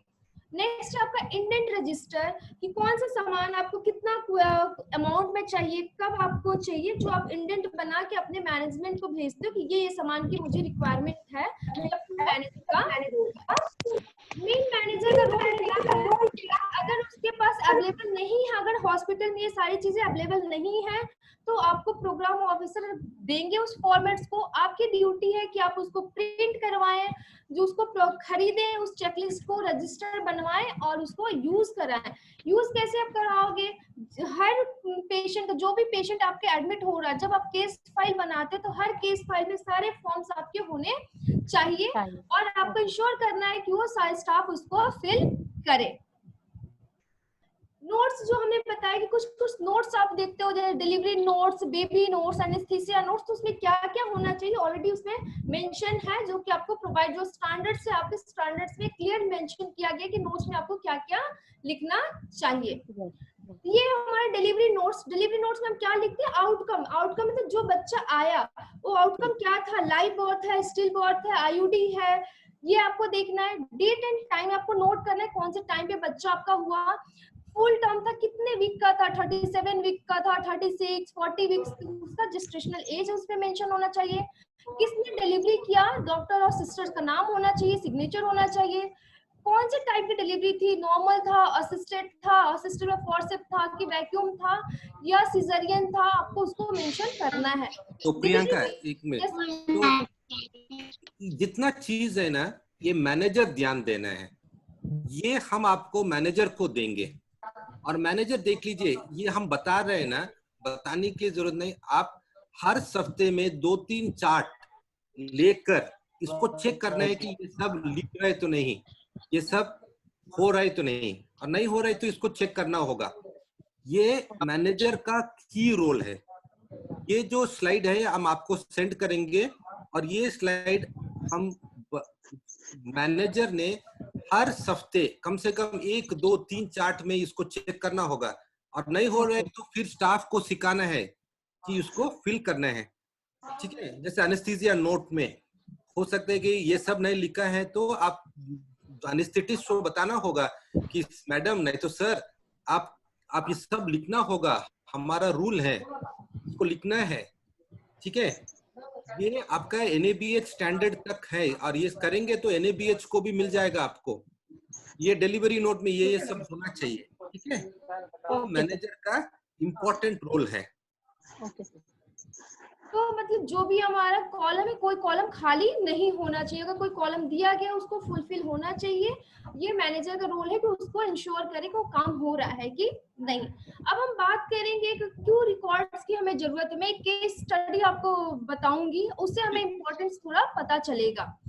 ये पार्टोग्राफ है जिसके बारे में बाद में आपको दूसरे सेशन में बहुत अच्छे से चर्चा की जाएगी इसके बारे में। पार्टोग्राफ एक single seat of graph paper है जिससे कि हमें माँ, बच्चे और लेबर के बारे में हमें पूरी कंप्लीट जानकारी मिल पाती है। चाहे डॉक्टर हो या नर्सेज हो, डॉक्टर जैसे पूरे टाइम लेबर रूम में अवेलेबल नहीं होते, जब भी वो लेबर रूम में आएंगे वो एक सिंगल सीट को पार्टोग्राफ उठाएंगे, उठा के पता चल जाएगा कि हमारा ये जो महिला एडमिट है उसका लेबर किस तरीके से चल रहा है, क्या उसके कॉम्प्लिकेशन हो सकता है या वो है कि नहीं है। तो टाइमली वो डिसीजन ले सकते हैं और आपको भी बार बार उस चीज को बोलने की जरूरत नहीं पड़ेगी, उसको देख के समझा जा सकता है, पूरे केस को हम समझ सकते हैं। तो एक औरत है राधा जो कि 26 ईयर की है, तो तीसरी बार महिला वो प्रेग्नेंट है, 2 बच्चे हैं उसके जो कि 5 साल के 2 साल के हैं। वो आपके अस्पताल में सुबह के 5 बजे आई है एडमिशन के लिए। कंप्लेन है उनका कि उनको दर्द हो रहा है और मेम्ब्रेन उनका रप्चर हो चुका है। ठीक है, महिला ने ये बताया कि उसको दर्द रात के 2 बजे से स्टार्ट हुआ है। ठीक है, और मेम्ब्रेन जो है मेम्ब्रेन 4 बजे रप्चर हुआ है। तो ये एक केस सिनेरियो है, इसको हम किस तरीके से पार्टोग्राफ में डालेंगे, किस तरीके से इसको मॉनिटर करेंगे कि ये जो हमारा केस आया है ये नॉर्मल जा रहा है या कुछ दिक्कत हो रही है या बहुत बाधित होगा या लंबा जाएगा, उससे हमें उस ग्राफ से पता चलेगा। तो ये केस में हम लोग पार्टोग्राफ शुरू करेंगे। यस सर, हाँ शुरू कर सकते हैं इस केस में एडमिशन। हाँ, सर्विक्स का डायलेटेशन 2 सेंटीमीटर है। जब एडमिशन हुआ था आपने पीवी करी थी तो पीवी में आपको पता चला कि सर्विक्स 2 सेंटीमीटर मुंह खुला है सर्विक्स का, तो क्या आप पार्टोग्राफ फिल करेंगे? तो पार्टोग्राफ का एक रूल है, रूल नंबर 1 है कि 4 सेंटीमीटर के बाद ही पार्टोग्राफ शुरू करेंगे। ठीक है, रूल नंबर 1 सब लोग बताइए। रूल नंबर 1, जब 4 सेंटीमीटर के बाद ही पार्टोग्राफ शुरू करेंगे। ठीक है, हाँ, फिर सब लोग बताइए, कोई अनम्यूट करके बताइए। रूल नंबर 1, 4 सेंटीमीटर के बाद ही पार्टोग्राफ शुरू करेंगे। ठीक है, तो ये देख लीजिए, अभी इस पेशेंट को 9 बजे में, फिर ये कितना बजे था पेशेंट एडमिट हुआ? एडमिट 5 बजे सुबह, एडमिट 5 बजे और 11 बजे हुआ। नेक्स्ट पीवी 9 बजे में सर्विक्स कितना था? 5 सेंटीमीटर। सर्विक्स कितना था? 5 सेंटीमीटर। और 9 बजे के बाद फिर पीवी हुआ 1 बजे। 1 बजे कितना था? 6 सेंटीमीटर। 6 सेंटीमीटर। ठीक है, हाँ, और बीच में काफी रीडिंग्स हुआ, FHR चेक हुआ, आपका कॉन्ट्रैक्शन चेक हुआ, चेक हुआ, मदर का पल्स भी चेक हुआ, एमनियोटिक फ्लूइड कैसे है, म्यूकोनियम है तो नहीं म्यूकोनियम है, ये भी सब चेक हुआ। ठीक है, और देखिए सब लिखने में बहुत दिक्कत होगा, मगर हम लोग एक पार्टोग्राफ लेंगे ना, ऐसे ही लिख सकते हैं इसमें। ठीक है, और इसमें आप देखेंगे तो आप अब क्या क्या बता सकते हैं? कोई बता सकते हैं क्या क्या क्या हुआ इसमें?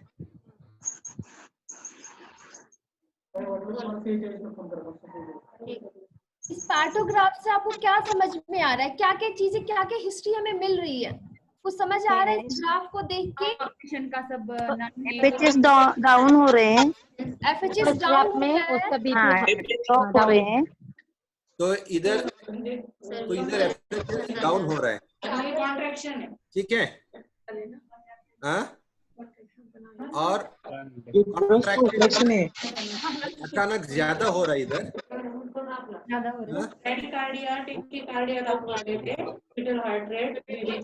और बीपी ठीक है, पल्स रेट ठीक है, और 9 बजे में 5 सेंटीमीटर है, और इधर प्रोग्रेस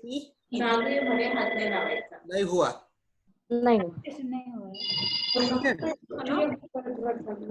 तो देख लीजिए एक ही पिक्चर में आपका पूरा कहानी आपको पहचानेगा। इसमें क्या लिखा है? नाम, हस्बैंड का नाम, उम्र, एज लिखा है, उसका कितना बच्चे हैं इसके पहले, कब पहुंच गए हॉस्पिटल, कब इसको मेम्ब्रेन, रूम नंबर लिखा है, कब इसको मेम्ब्रेन का रप्चर हुआ, सब चीज। और देखिए इसके पहले क्या नोट्स है, ये ऐसे नोट्स हैं, और ऐसे नोट्स में बहुत मुश्किल है पढ़ने में, बहुत मुश्किल है देखने में, मगर इधर देखिए।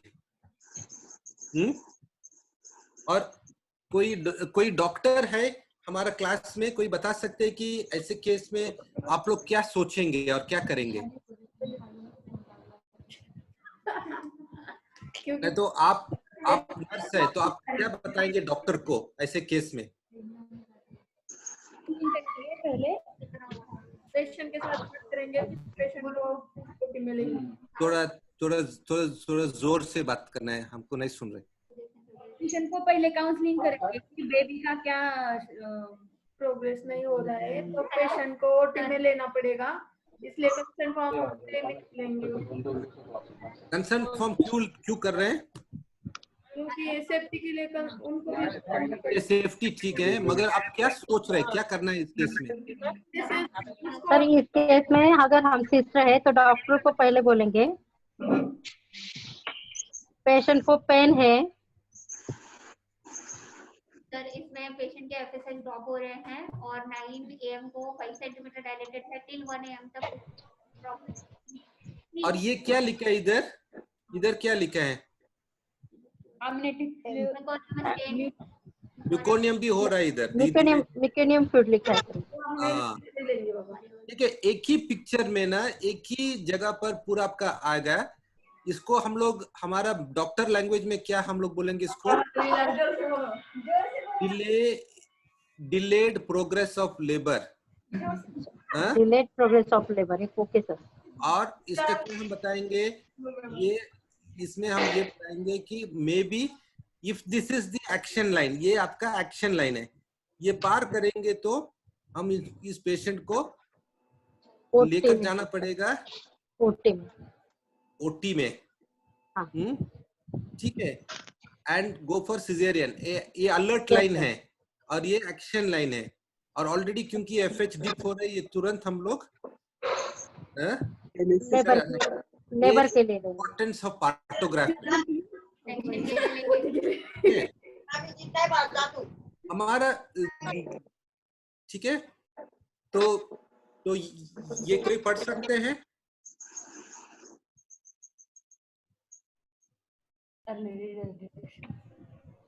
ठीक है Priyanka, please take over.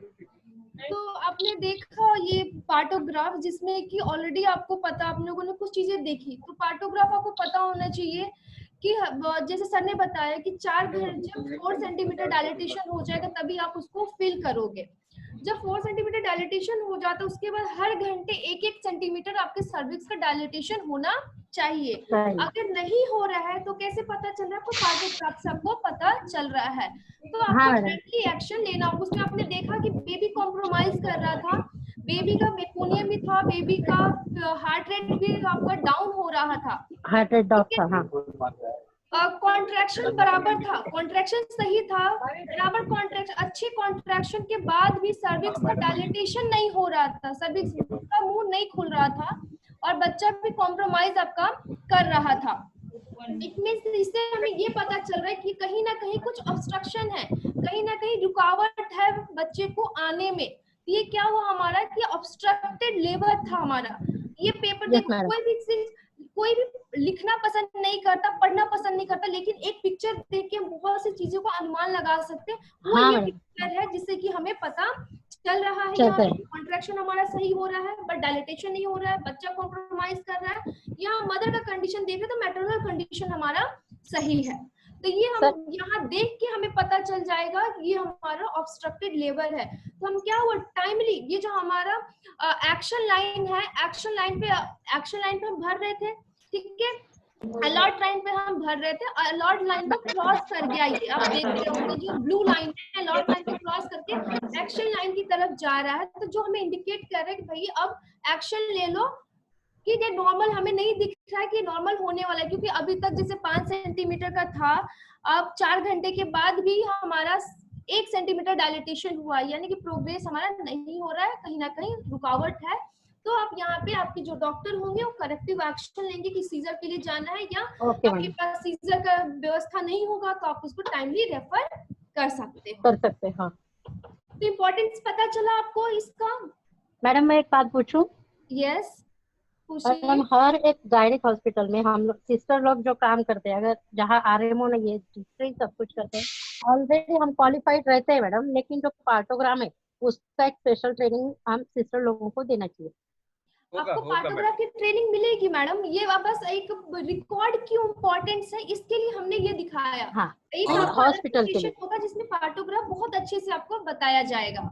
Okay, ठीक है। और दूसरा है कि जो भी हॉस्पिटल इसको यूज कर रहे हैं, हम आपको just send us a picture of your partograph and it will be great, and we want all the hospitals to start using this. हमारे हॉस्पिटल में करते हैं। Please turn on your videos. I'd request everybody to please turn on your videos. Mayuri, then we have Rupali. Rupali, please turn on your videos so that we can all see and interact with each other.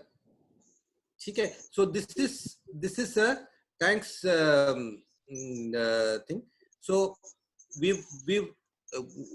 we've seen us sing on what is the importance of case record and what is the importance of maintaining different registers.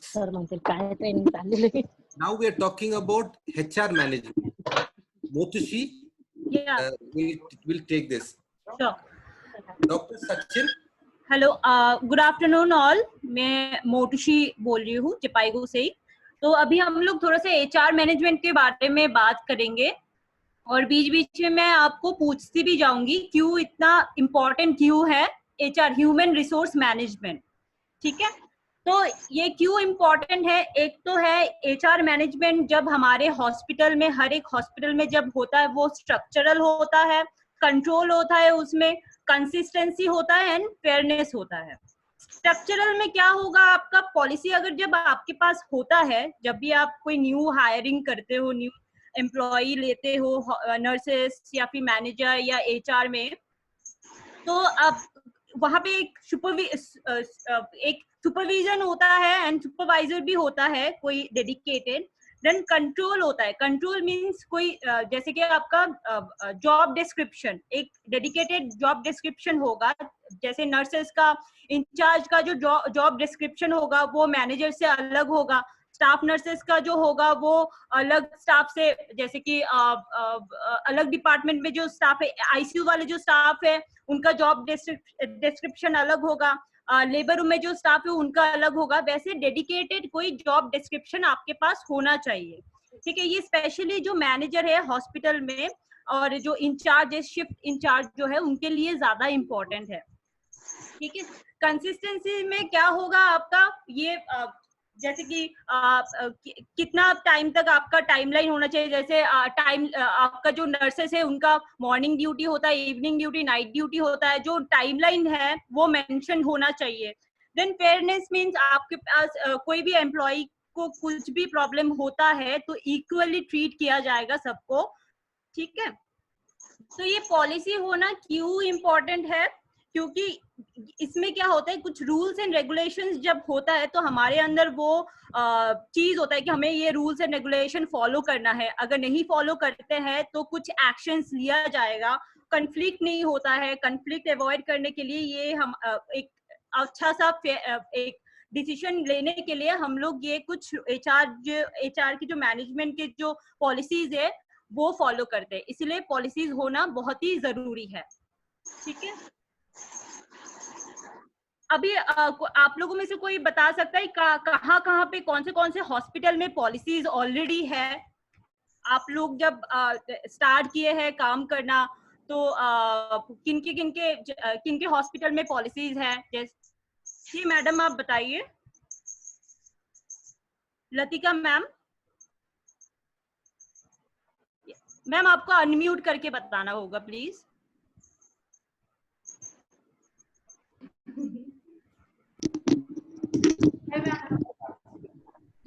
Yes ma'am. जी ma'am, आपके hospital में HR policies है आपके staff के लिए, जैसे कि अभी दिखाया गया है? है मैडम। है, ओके ओके ठीक है। तो अभी हम लोग आगे जब बढ़ेंगे तो आप देखना कि आपके वहाँ पे पॉलिसीज में ये सारे कुछ मेंशन है कि नहीं है। ठीक है, मैं आगे जाके पूछते जाऊंगी। Let's do another voting. So everybody use a thumbs up sign. How many of our hospitals have HR files for every staff? HR files for every staff. Her staff के लिए HR फाइल्स है?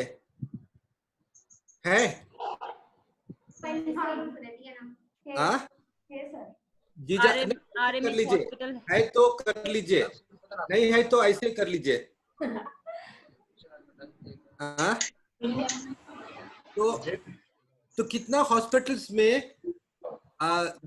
जब कोई join करते हैं उनके लिए एक बुक देते हैं कि ट्रीटमेंट का प्रोटोकॉल यही है, standard operating treatment guidelines. Hospital देख रहे हैं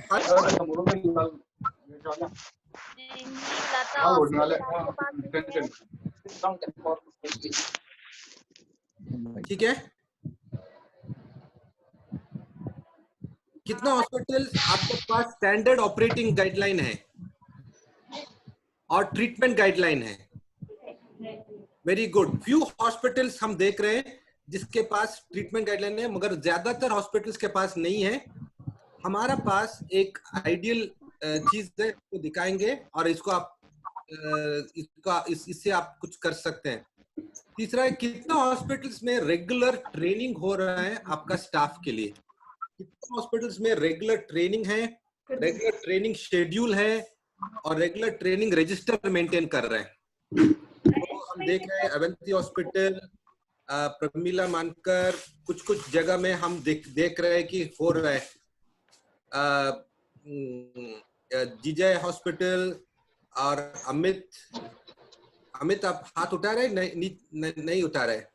उठा रहे, very good. And seeds hospital में है मेरा अनुसार? यस। डॉक्टर सुभाष का हॉस्पिटल में है, वेरी गुड। तो बाकी काफी हॉस्पिटल्स में है और हम लोग इसको पूछ कर कितना हॉस्पिटल्स में हेपेटाइटिस बी का वैक्सीन हर नर्स को मिलता है? कितना हॉस्पिटल हेपेटाइटिस बी का वैक्सीन कंपलसरी है? काफी हॉस्पिटल्स हम देख रहे हैं, वेरी गुड। मगर कुछ हॉस्पिटल्स अभी तक नहीं शुरू किए और इस हॉस्पिटल्स को हम लोग मदद करेंगे शुरू करने के लिए। कितना हॉस्पिटल्स में आपको जब वार्ड में जाएंगे और नीडल का स्टिक का अचानक आपका नीडल आपका घुसेंगे तो आप तुरंत कुछ करते हैं, जैसे टेस्टिंग और ड्रग्स? कितना हॉस्पिटल्स में है? RMH हॉस्पिटल में है, मिला हॉस्पिटल में है। तो हम देख रहे हैं कि ज्यादा हॉस्पिटल्स इसको नहीं कर रहे हैं, कुछ हॉस्पिटल्स कर रहे हैं। तो हम लोग इसके ऊपर भी थोड़ा ध्यान देंगे, ठीक है? सो मच ये वोटिंग के लिए। और हम लोग अभी डायडैक्टिक सेशन, थियरी सेशन में फिर जाएंगे।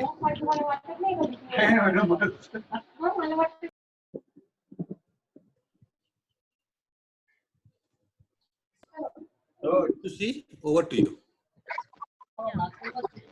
तो एज ए मैनेजर आपका क्या क्या रिकॉर्ड्स, स्टैंडर्ड गाइडलाइंस, ठीक है, कैपेसिटी बिल्डिंग के लिए आपको क्या करना चाहिए, देन आपके जो HR है, जो ह्यूमन रिसोर्सेज है, स्टाफ से, उनके लिए, उनके हेल्थ के लिए आपको क्या करना चाहिए, ठीक है। तो रिकॉर्ड में ऑलरेडी कुछ कुछ तो आपने देख लिया है, एंड ये सब है HR रिकॉर्ड्स। HR रिकॉर्ड्स में क्या होना चाहिए, जो स्टाफ हायरिंग कर रहे हैं उनका क्वालिफिकेशन, जो भी उनका क्वालिफिकेशन रिलेटेड जो डेटा है, डॉक्यूमेंट्स है, वो आपके पास होना चाहिए। CV होना चाहिए, ID card, voter ID card, pan card, ऐसे रिलेटेड कोई भी ID कार्ड आपके पास होना चाहिए। लीव मैनेजमेंट के लिए लीव का आपके पास फाइल होना चाहिए। अप्राइजल के लिए आपके पास एक फाइल होना चाहिए। तो ये सारे कुछ हर एक जो स्टाफ है उनके लिए अलग अलग फाइल में आपको रखना है, ठीक है। देन आते हैं स्टैंडर्ड गाइडलाइंस ट्रीटमेंट प्रोसीजर के लिए। जैसे आगे जाके हम लोग और भी बताएंगे कि एक्लैम्सिया, प्री एक्लैम्सिया, या फिर active management of third stage of labour, then vitamin K का जो क्या स्टैंडर्ड रेजिम है वो वाला, सारे कुछ स्टैंडर्ड के हिसाब, स्टैंडर्ड गाइडलाइंस के हिसाब से, वो प्रोसीजर के हिसाब से वो आपके पास प्रिंट आउट होने चाहिए। जैसे OT में या फिर लेबर रूम में, या फिर आपको अगर लग रहा है कि जैसे ब्रेस्ट फीडिंग का जो हम लोग शेयर करेंगे, हर PO जाके आपके हॉस्पिटल में शेयर करेंगे, वो ब्रेस्ट फीडिंग कैसे करते हैं, उसका पोजीशन वगैरह सारे कुछ आपको प्रिंट आउट करके वो लगवा लेना है, ठीक है। एंड आपके पास ये होने चाहिए print out. And capacity building के लिए क्या करना होगा, ट्रेनिंग्स क्या है, पीरियड के लिए आपको स्टाफ का ट्रेनिंग करना है। जैसे कि BLS हो गया आपका, बेसिक लाइफ सपोर्ट का ट्रेनिंग होता है वहाँ पे। फिर OT में फ्यूमिगेशन कैसे होता है, ड्रिल्स के ऊपर फायर ड्रिल्स होंगे आपके, स्पेशली जो NABH सर्टिफाइड हॉस्पिटल यहाँ पे कुछ है आई एम श्योर, एंड जो NABH में ऑलरेडी ऑनगोइंग है वो हॉस्पिटल्स में ड्रिल्स होते हैं आई एम श्योर। तो वो लोग क्या करते हैं, अकॉर्डिंग टू गाइडलाइंस, जो आप पीरियड के लिए जो ट्रेनिंग्स करते हैं, वो ट्रेनिंग का आपके पास डेटा एक फाइल में होने चाहिए। एंड कितना देर, जैसे कि 15 दिन अंतर अगर आप ये ट्रेनिंग कर रहे हैं, तो कौन नर्सेस ट्रेनिंग ले रहे हैं, उनके नाम के साथ, साइन के साथ, क्वालिफिकेशन के साथ, and date and time mention करके, उसका भी टेम्पलेट हमारे पास है, हम लोग शेयर कर देंगे, जो स्टैंडर्ड वाला है। आप लोग देख लीजिएगा कि आपके पास ये सेम वाला है कि नहीं, ठीक है। वो आपके पास एक फाइल होना चाहिए। देन अभी हम लोग देखेंगे कि ह्यूमन रिसोर्सेस में, जैसे यहाँ पे आप देख सकते हैं कि ज्वाइनिंग लेटर, जब हमारा इंटरव्यू हो जाता है, इंटरव्यू के बाद एक लेटर आता है हमारे पास कॉन्ग्रेचुलेशन करके कि हम लोग यहाँ पे सिलेक्ट हो गए एज ए स्टाफ नर्स और एज ए मैनेजर और एज एन एडमिन। तो एक ज्वाइनिंग लेटर आपके पास होने चाहिए। एंड वहाँ पे अगर कोई बॉन्ड साइन है, बॉन्ड टाइम भी उसमें मेंशन किया होगा, ठीक है। वो जरूरी कि जितना ये मैनेजर्स देख लीजिए, ये एक चीज है कि जितना चीज आप फाइल में रख सकते हैं, उसमें आप हर एक हॉस्पिटल देख सकते हैं, और जितना डिटेल चाहिए उतना रख लीजिए।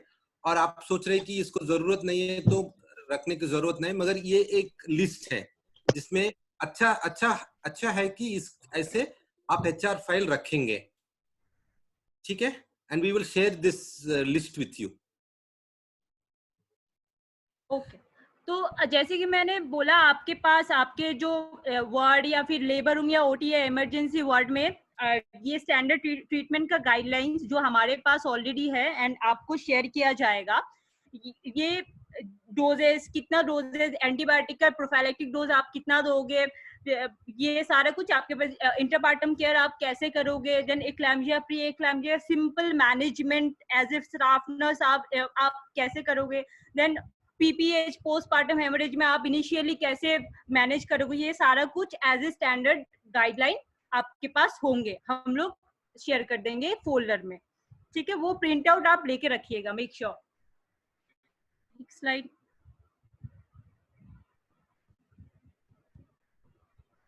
ओके, तो आप ये ऑलरेडी आपको बताया गया है कि ट्रेनिंग्स जो है वो पीरियडिकली आपके पास आपको होने चाहिए, आपके जो स्टाफ जो है सबके लिए होने चाहिए।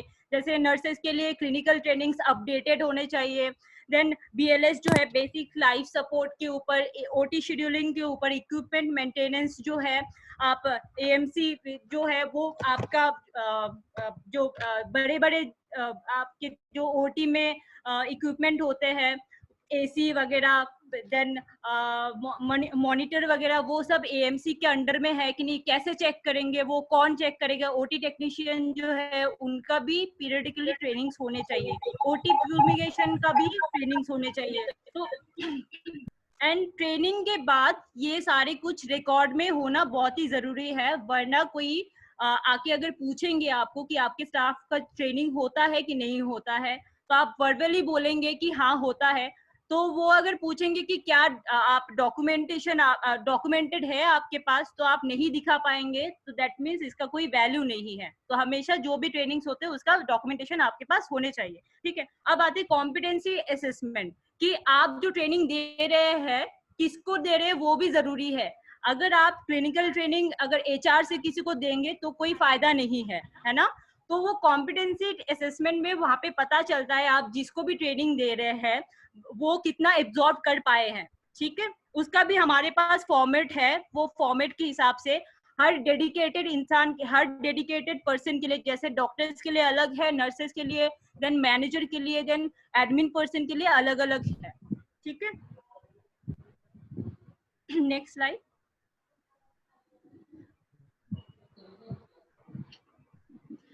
अब आते हैं कि आप अपने स्टाफ के लिए, स्टाफ के हेल्थ के लिए क्यों सोचेंगे, क्यों, व्हाई इट्स इम्पोर्टेंट। तो कोई हॉस्पिटल से आप प्लीज मुझे बता सकते हैं कि क्यों स्टाफ के जो हेल्थ है वो इम्पोर्टेंट है आपके लिए। हॅलो जी, स्टाफ हेल्थ इसलिए जरूरी है मॅडम, मी मराठी में बात कर रही हूँ। जी जी, जर स्टाफच आजारी असेल तर आपण पेशंट काय प्रिपेअर करू शकतो, पेशंटला कशी काळजी घेऊ शकतो। आपण जर आजारी असतो तर पेशंटच्या इथे गेल्यानंतर आपल्याला चक्कर आली आणि पेशंटला बघायच्या ऐवजी आपणच खाली पडलो तर आपला पर्पज काहीच राहत। Okay, ma'am. She said that we should be healthy so that we can take care of others. Yeah, absolutely ma'am, you are absolutely right. अगर नर्सेज जो है वो सही रहेंगे तो जाके हैप्पीली वो अपने पेशेंट को ट्रीट कर पाएंगे, ठीक है। तो नेक्स्ट स्लाइड। या तो ये केस स्टडी है, आप लोग देख सकते हैं, ठीक है। नैना कुमारी एक स्टाफ नर्स है जो कि 26 साल की है, एंड उनको 27 अप्रैल 2020 में 5 बजे उनको एक इंजरी हो गई, निडल स्टिक इंजरी। कैसे हुआ? ब्लड ड्रॉ कर रही थी और क्या वहां पे जहाँ पे जो कंटेनर है जहाँ पे हम लोग नीडल रखते हैं वो कंटेनर ऑलरेडी ये भरा हुआ था, ठीक है। और वहां पे एक नीडल क्या है बाहर निकला हुआ था एंड उनके हाथ में वो अचानक से एक्सीडेंटली वो लग गया है, एंड उसके वजह से आई एम श्योर आप लोगों में से ऐसा बहुत सारे इंसिडेंट हुए होंगे, ठीक है जी जी। तो वो गलती से वो लग गया एंड उसके बाद कोई बता सकता है कि तुरंत आपके हॉस्पिटल में जब वैसे कोई इंसिडेंट होता है तो आप क्या करते हैं?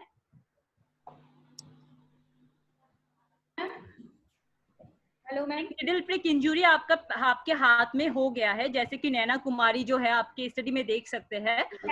हेलो क्लियर वाटर से पहले धोना है मैडम।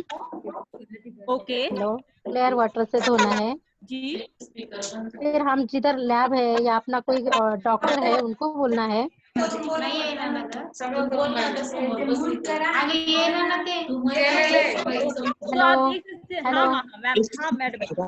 सुन रहे हैं, आपकी आवाज आ रही है। हेलो मैम, हम आर्यवेश फैमिली से बात कर रहे हैं। जी जी मैम। हाँ मैम, हाँ हम अनम्यूट कर रहे थे। Hello ma'am.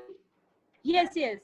हाँ, निडल स्टिक इंजरी हुआ तो हम पानी से, नल के पानी से हाथ धोते, फ्रेश रनिंग वाटर से हाथ धोते जी। 10 मिनट के बाद हम जिधर निडल स्टिक इंजरी है उस पर वो ब्लड सक नहीं करते, वैसे ही वो ब्लड फ्लो होने देते। और हेलो मैडम, जो पेशेंट की निडल हमको प्रिक हुई, वो पेशेंट का पहले रिकॉर्ड देखते हैं, वो पेशेंट कैसे था उसका रिकॉर्ड देखते हैं। फिर हमारे ड्यूटी डॉक्टर से हमारा कोई जो डॉक्टर के अंदर एडमिट है पेशेंट, उसका हिस्ट्री देके लैब में जाके हमारा पूरा रिपोर्ट करते हैं।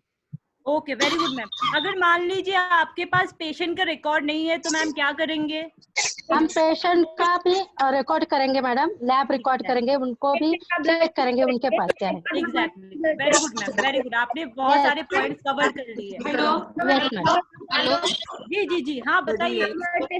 Somebody else from somewhere else. एक मिनट सब लोग रहिए, will give chance to somebody else. Tell me somebody from Yes, Pramila. Pramila.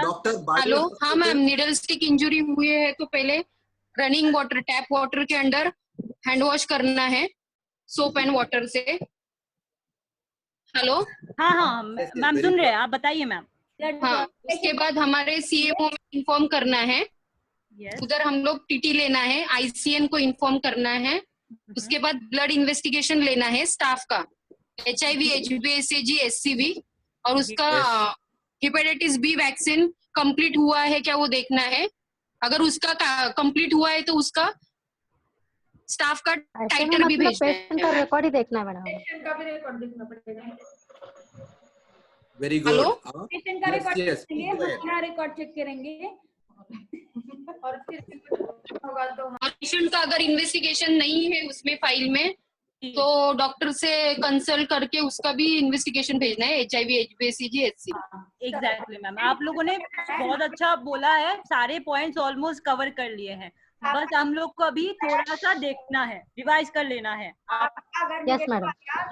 Blood test तो 3 मंथ के बाद टेस्ट करना है उनका। मैडम आप बात कीजिए। नहीं, एक मिनट, RMH हॉस्पिटल बता रहे हैं, RMH हॉस्पिटल बताइए। अगर स्टाफ का ब्लड टेस्ट हुआ, अगर नेगेटिव उस टाइम, तो 3 मंथ्स के बाद एक बार फिर से करना है ब्लड टेस्ट। Very good. तो कह रहे कि 3, 6 और 1 ईयर के बाद, 6 मंथ के बाद, 1 ईयर के बाद अगर पॉजिटिव आया तो सर को दिखाकर उनसे ट्रीटमेंट ट्रीटमेंट लेना है। हेलो, जो पेशेंट का नीडल हमको प्रिक हुआ है या कोई भी पेशेंट का प्रिक हुआ है, वो पेशेंट का रिकॉर्ड हमको 1 साल तक रखना है। Yes, thank you so much. Okay, so let's share the screen.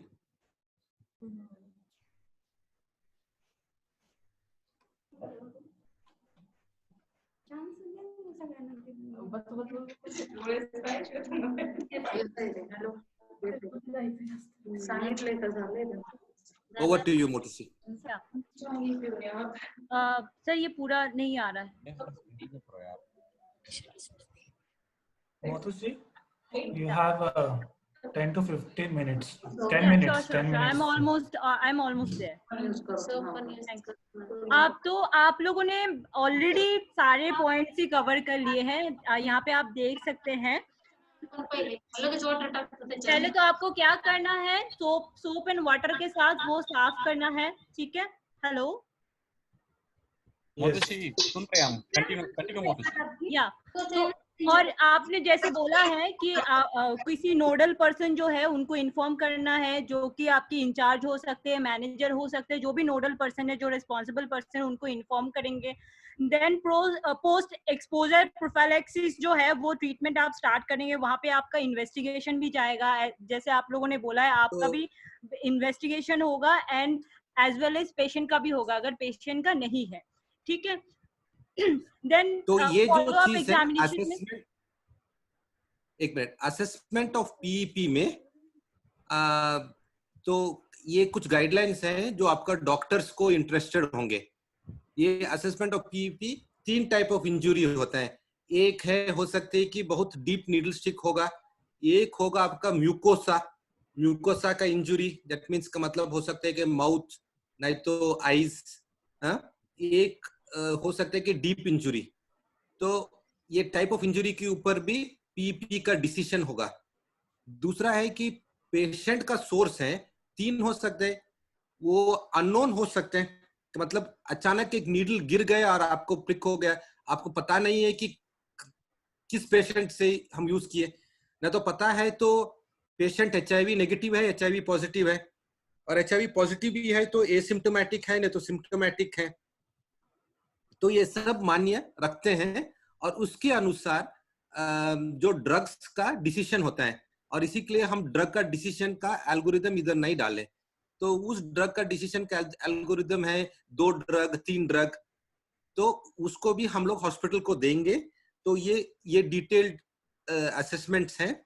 इसके बाद हम लोग पीपी को शुरू करते हैं, और मोस्ट इम्पोर्टेंट है कि लैब इन्वेस्टिगेशंस स्टार्ट करना है बाद में, पहले पीपी शुरू करना है, पहले दवा को शुरू करना है, क्योंकि जितना जल्दी आप फर्स्ट डोज लेंगे दवा को उतना अच्छा है। इसके बाद आपका इन्वेस्टिगेशन, स्टाफ का investigation HIV hepatitis B, hepatitis C का बाद में हो सकते हैं। और उसके बाद आपका फॉलोअप एग्जामिनेशन, जैसे आप कहा कि 6 महीने के बाद, 3 महीने के बाद, 6 महीने के बाद, 1 साल के बाद ये होते रहेंगे।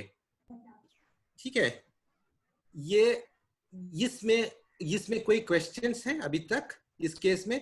और दूसरा है कि कितना हॉस्पिटल्स में मेरे अनुसार काफी हॉस्पिटल्स बता रहे हैं, इसके मतलब ऑलरेडी आपके पास ये प्रोटोकॉल्स हैं और हो सकते हैं कि आप लोग कर रहे हैं। और जितना हॉस्पिटल्स नहीं है, जितना हॉस्पिटल्स ऐसे प्रोटोकॉल नहीं है, हम लोग का प्रोग्राम ऑफिसर से जरूर बात करिए, और हमारा प्रोग्राम ऑफिसर आपका हॉस्पिटल का मैनेजर से बात करके ये जो चीज है शुरू करेंगे। ठीक है, मान्यता का जो सर्टिफिकेट जब मिलता है ना, ये होना चाहिए हर हॉस्पिटल में। नीडल स्टिक इंजरी का एक प्रोटोकॉल होना चाहिए, और नॉट ओनली प्रोटोकॉल होना चाहिए, इसको फॉलो भी करना है कि ऐसे कुछ होगा तो इसको फॉलो करना है। कोई क्वेश्चन है इस स्लाइड के ऊपर? हाँ सर, अगर पेशेंट को हम ट्रीट करने के लिए जाते हैं या कुछ नीडल हमको ये होती है, इंजरी होती है नीडल की, लेकिन हाँ पेशेंट तो क्या है क्या नहीं है वो हमको रिकॉर्ड के ऊपर पता चलता है, लेकिन अगर पेशेंट उससे बीमार है क्या नहीं है, उसकी ज्यादा बीमार है तो, लेकिन वो जो सिस्टर को इंजरी है वो कितने दिन तक उसको मिलेगी, मतलब वो उसको भी वो बीमारी कितने दिन में आएगी इसे?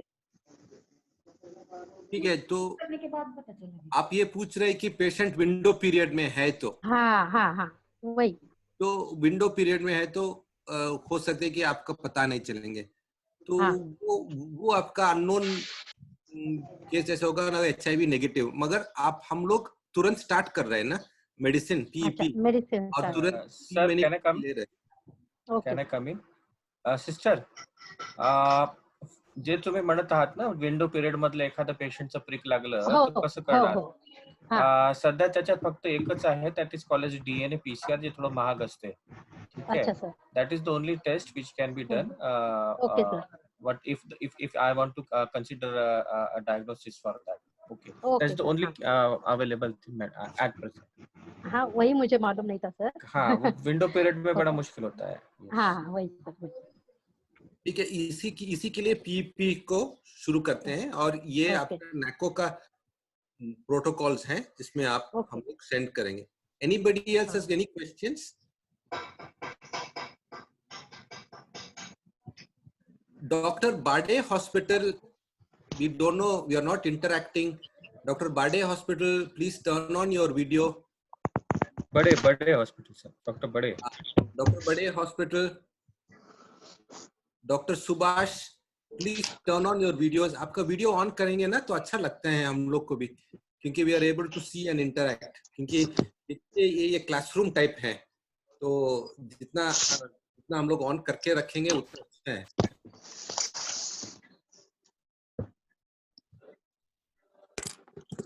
ठीक है, कोई क्वेश्चन नहीं है तो हम लोग नेक्स्ट स्लाइड पर जाएंगे। How do you prevent needle stick injury? Go ahead Motushi, please go ahead.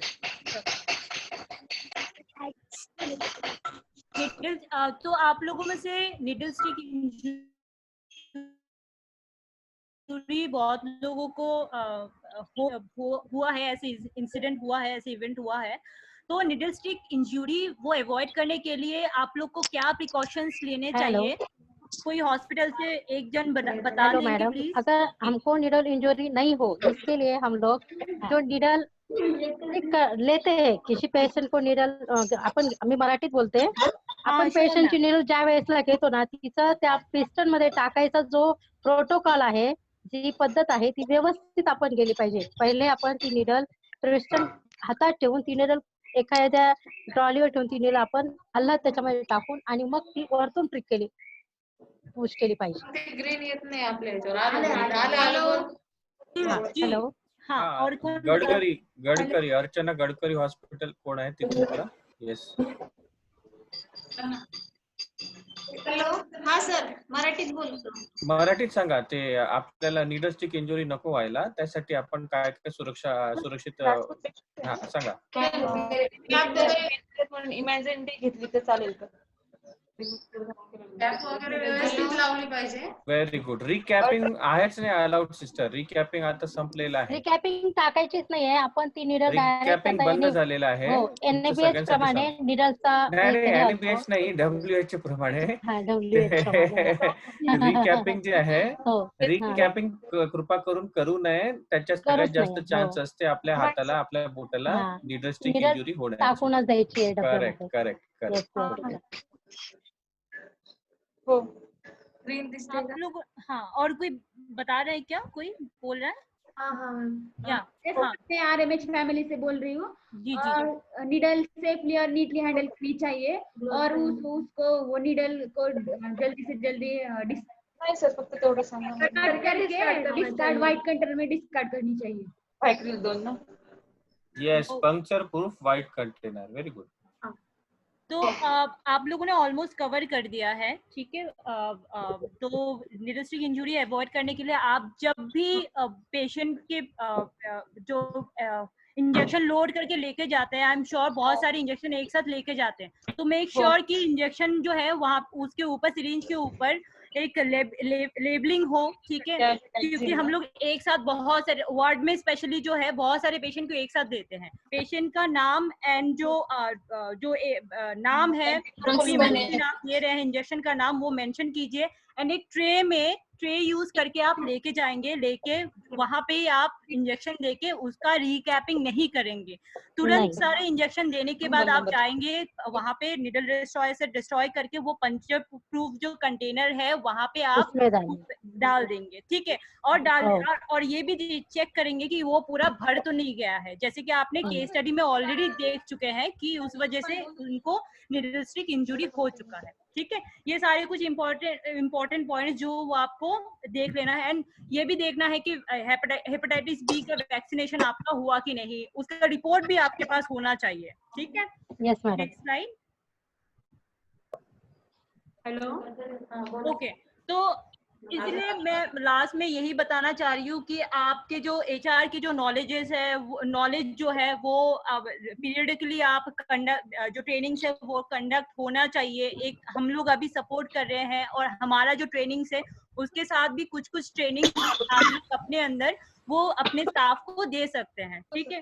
और HR जो आप अपने स्टाफ को अगर खुश रखेंगे तो वो आपके हॉस्पिटल को आप हैप्पी एक एनवायरनमेंट प्रोवाइड करेंगे, स्माइली फेस लेके आएंगे, आप पेशेंट को ट्रीट करेंगे, ठीक है. और अच्छा भी लगता है हम लोग जब कहीं कोई हॉस्पिटल में जाते हैं और रिसेप्शनिस्ट जो होते हैं या मैनेजर जो होते हैं वो हंस, और या फिर कोई इंचार्ज होता है, स्टाफ नर्सेज अगर स्माइली फेस से बात करते हैं बहुत अच्छा भी फील होता है कि नहीं, ठीक है. और रिवार्डिंग का सिस्टम वो भी आप रखिए, एनुअल अप्राइजल या फिर मंथली वाइज जो होते हैं जो परफॉर्मेंस के हिसाब से आप किसी को आप बना सकते हैं कि इनका परफॉर्मेंस बहुत अच्छा है, आप लोग भी ऐसे कर सकते हैं. ऐसे मोटिवेटिंग टाइप आप लोग कर सकते हैं ऐसे सिस्टम, ठीक है. ओके. और किसी को कोई डाउट है तो आप पूछ सकते हैं. यस. किसी को कुछ डाउट है क्या? हेलो. हाँ बोलिए मैडम. जो हॉस्पिटल में HR नहीं होगा तो हम साफ इंचार्ज सिस्टर कर सकते हैं ना सर? एब्सोल्युटली. अभी अगर किसको कोई प्रश्न नहीं होता, मेरे को एक अनाउन्समेंट करना है फॉर महाराष्ट्र साइट्स. सगळ्यांना महाराष्ट्र दिनाच्या अनेक अनेक शुभेच्छा. आज आपला राज्य बनला होता. एंड फॉर एवरीबडी एल्स सभी को लेबर डे की हार्दिक शुभकामनाएं हमारी तरफ से. Thank you sir. Thank you sir. Thank you sir. Thank you sir. आज का हमारा सेशन यही समाप्त होता है. आपको अगर कुछ क्वेश्चन है तो आप पूछ सकते हैं. हमारे पास और 5 मिनट है. Yeah, so I want to tell about this week if there's anything. Just want to recap. Hello sir. Hello. हाँ लतिका जी. हाँ, पहिल्या जी मीटिंग पेक्षा आजची मीटिंग छान होती सर. सगळं समजलं आम्हाला ऍक्च्युली. म्हणजे सुरुवात छान झाली ह्या मीटिंगची. Thank you for you. ठीक है. I want to ask some quiz. So what all did we learn today? हम लोग क्या क्या सीखे? पहले क्या था? Infection prevention. दूसरा क्या था? लेबर रूम स्टैंडर्ड्स के बारे में. तो हमारा इस हफ्ते का काम क्या है? क्लिनिकल स्टैंडर्ड में क्लिनिकल और फैसिलिटी स्टैंडर्ड्स के साथ हम लोग करेंगे. हमारा हॉस्पिटल का एक बेसलाइन करेंगे. ठीक है. ठीक है. पीओ हमारा जो प्रोग्राम ऑफिसर आपका साथ एक बेसलाइन करेंगे. हेलो. तीसरा क्या हम लोग सीखे?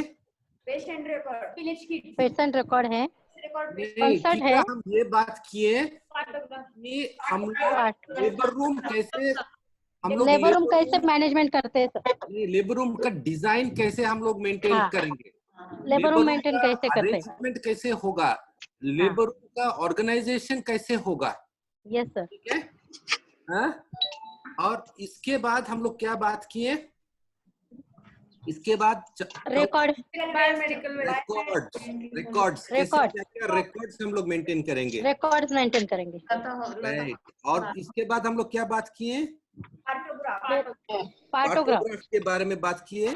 और ह्यूमन रिसोर्स का जो नर्सेस और डॉक्टर्स का कैसे हम लोग रिकॉर्ड करेंगे. ठीक है. Thank you so much. अगला फ्राइडे भी हम लोग मिलेंगे और अगले फ्राइडे में भी हम लोग बात करेंगे. अगला फ्राइडे हम लोग नर्सेस के ऊपर ज्यादा ध्यान देंगे और हम लोग बात करेंगे कि डिलीवरी कैसे होगा. नॉर्मल डिलीवरी कैसे करना है और न्यूबॉर्न रेसिसिटेशन कैसे करना है. ठीक है. Okay sir. हम लोग देखेंगे. तो अगले हफ्ते तक आप लोग का सेफ रहिए और अच्छा रहिए. और हम कब मिलेंगे? Thank you sir. अगले Friday. Bye bye. Sir wait. Akash. Yes Akash. Sir okay. Thank you very much for all for attending this session. मैंने अभी चैट बॉक्स में एक लिंक पेस्ट की है. आपको आज का सेशन कैसा लगा वो आप इस पे फीडबैक दे सकते हैं. चैट बॉक्स में जो लिंक है उसको कॉपी करके गूगल में पेस्ट कीजिए. वहाँ पे कुछ क्वेश्चंस ओपन होंगे. आकाश नाम से लिंक है. ये देखिए डॉक्टर आकाश जपाएगो लिखा है. उसके नीचे वो लिंक है. वो लिंक आप प्लीज लीजिए. अपने गूगल क्रोम में या कहीं और भी पेस्ट कीजिए. वो खुल जाएगा. तो उसमें अपना फीडबैक प्लीज दीजिए. एक और चीज डॉक्टर सुरंजन ने बहुत अच्छी कही थी. अगर आपकी लेबर रूम जैसे बताई गई थी वैसे नहीं थी और आपने कुछ चेंज किया है तो पहले का फोटो और दूसरा बाद में जब चेंज किया उसका फोटो आपने जो अच्छा बदल किया उसका जरूर अपने ग्रुप में डालिए. Thank you. Okay sir. Thank you. We have doctor Fajar with us. Doctor Fajar आप कुछ बोलना चाह रहे हैं?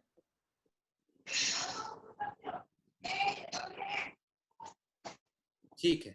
Okay. Thank you. Okay. Thank you. Akash. Thank you so much everyone. Thank you. Yes thank you very much. Thank you very much. Friday को मिलेंगे. आपको invitation 2 दिन पहले आ जाएगा और ग्रुप में भी पीपीटी शेयर कीजिए. Thank you. Okay sir. Thank you. Thank you. Yes, please share the PPT with everybody. It is yes. Japaigo Maharashtra team, we have call now on Zoom at 5:15. Thank you all. Yes. Dr. Fazar, you can end the meeting.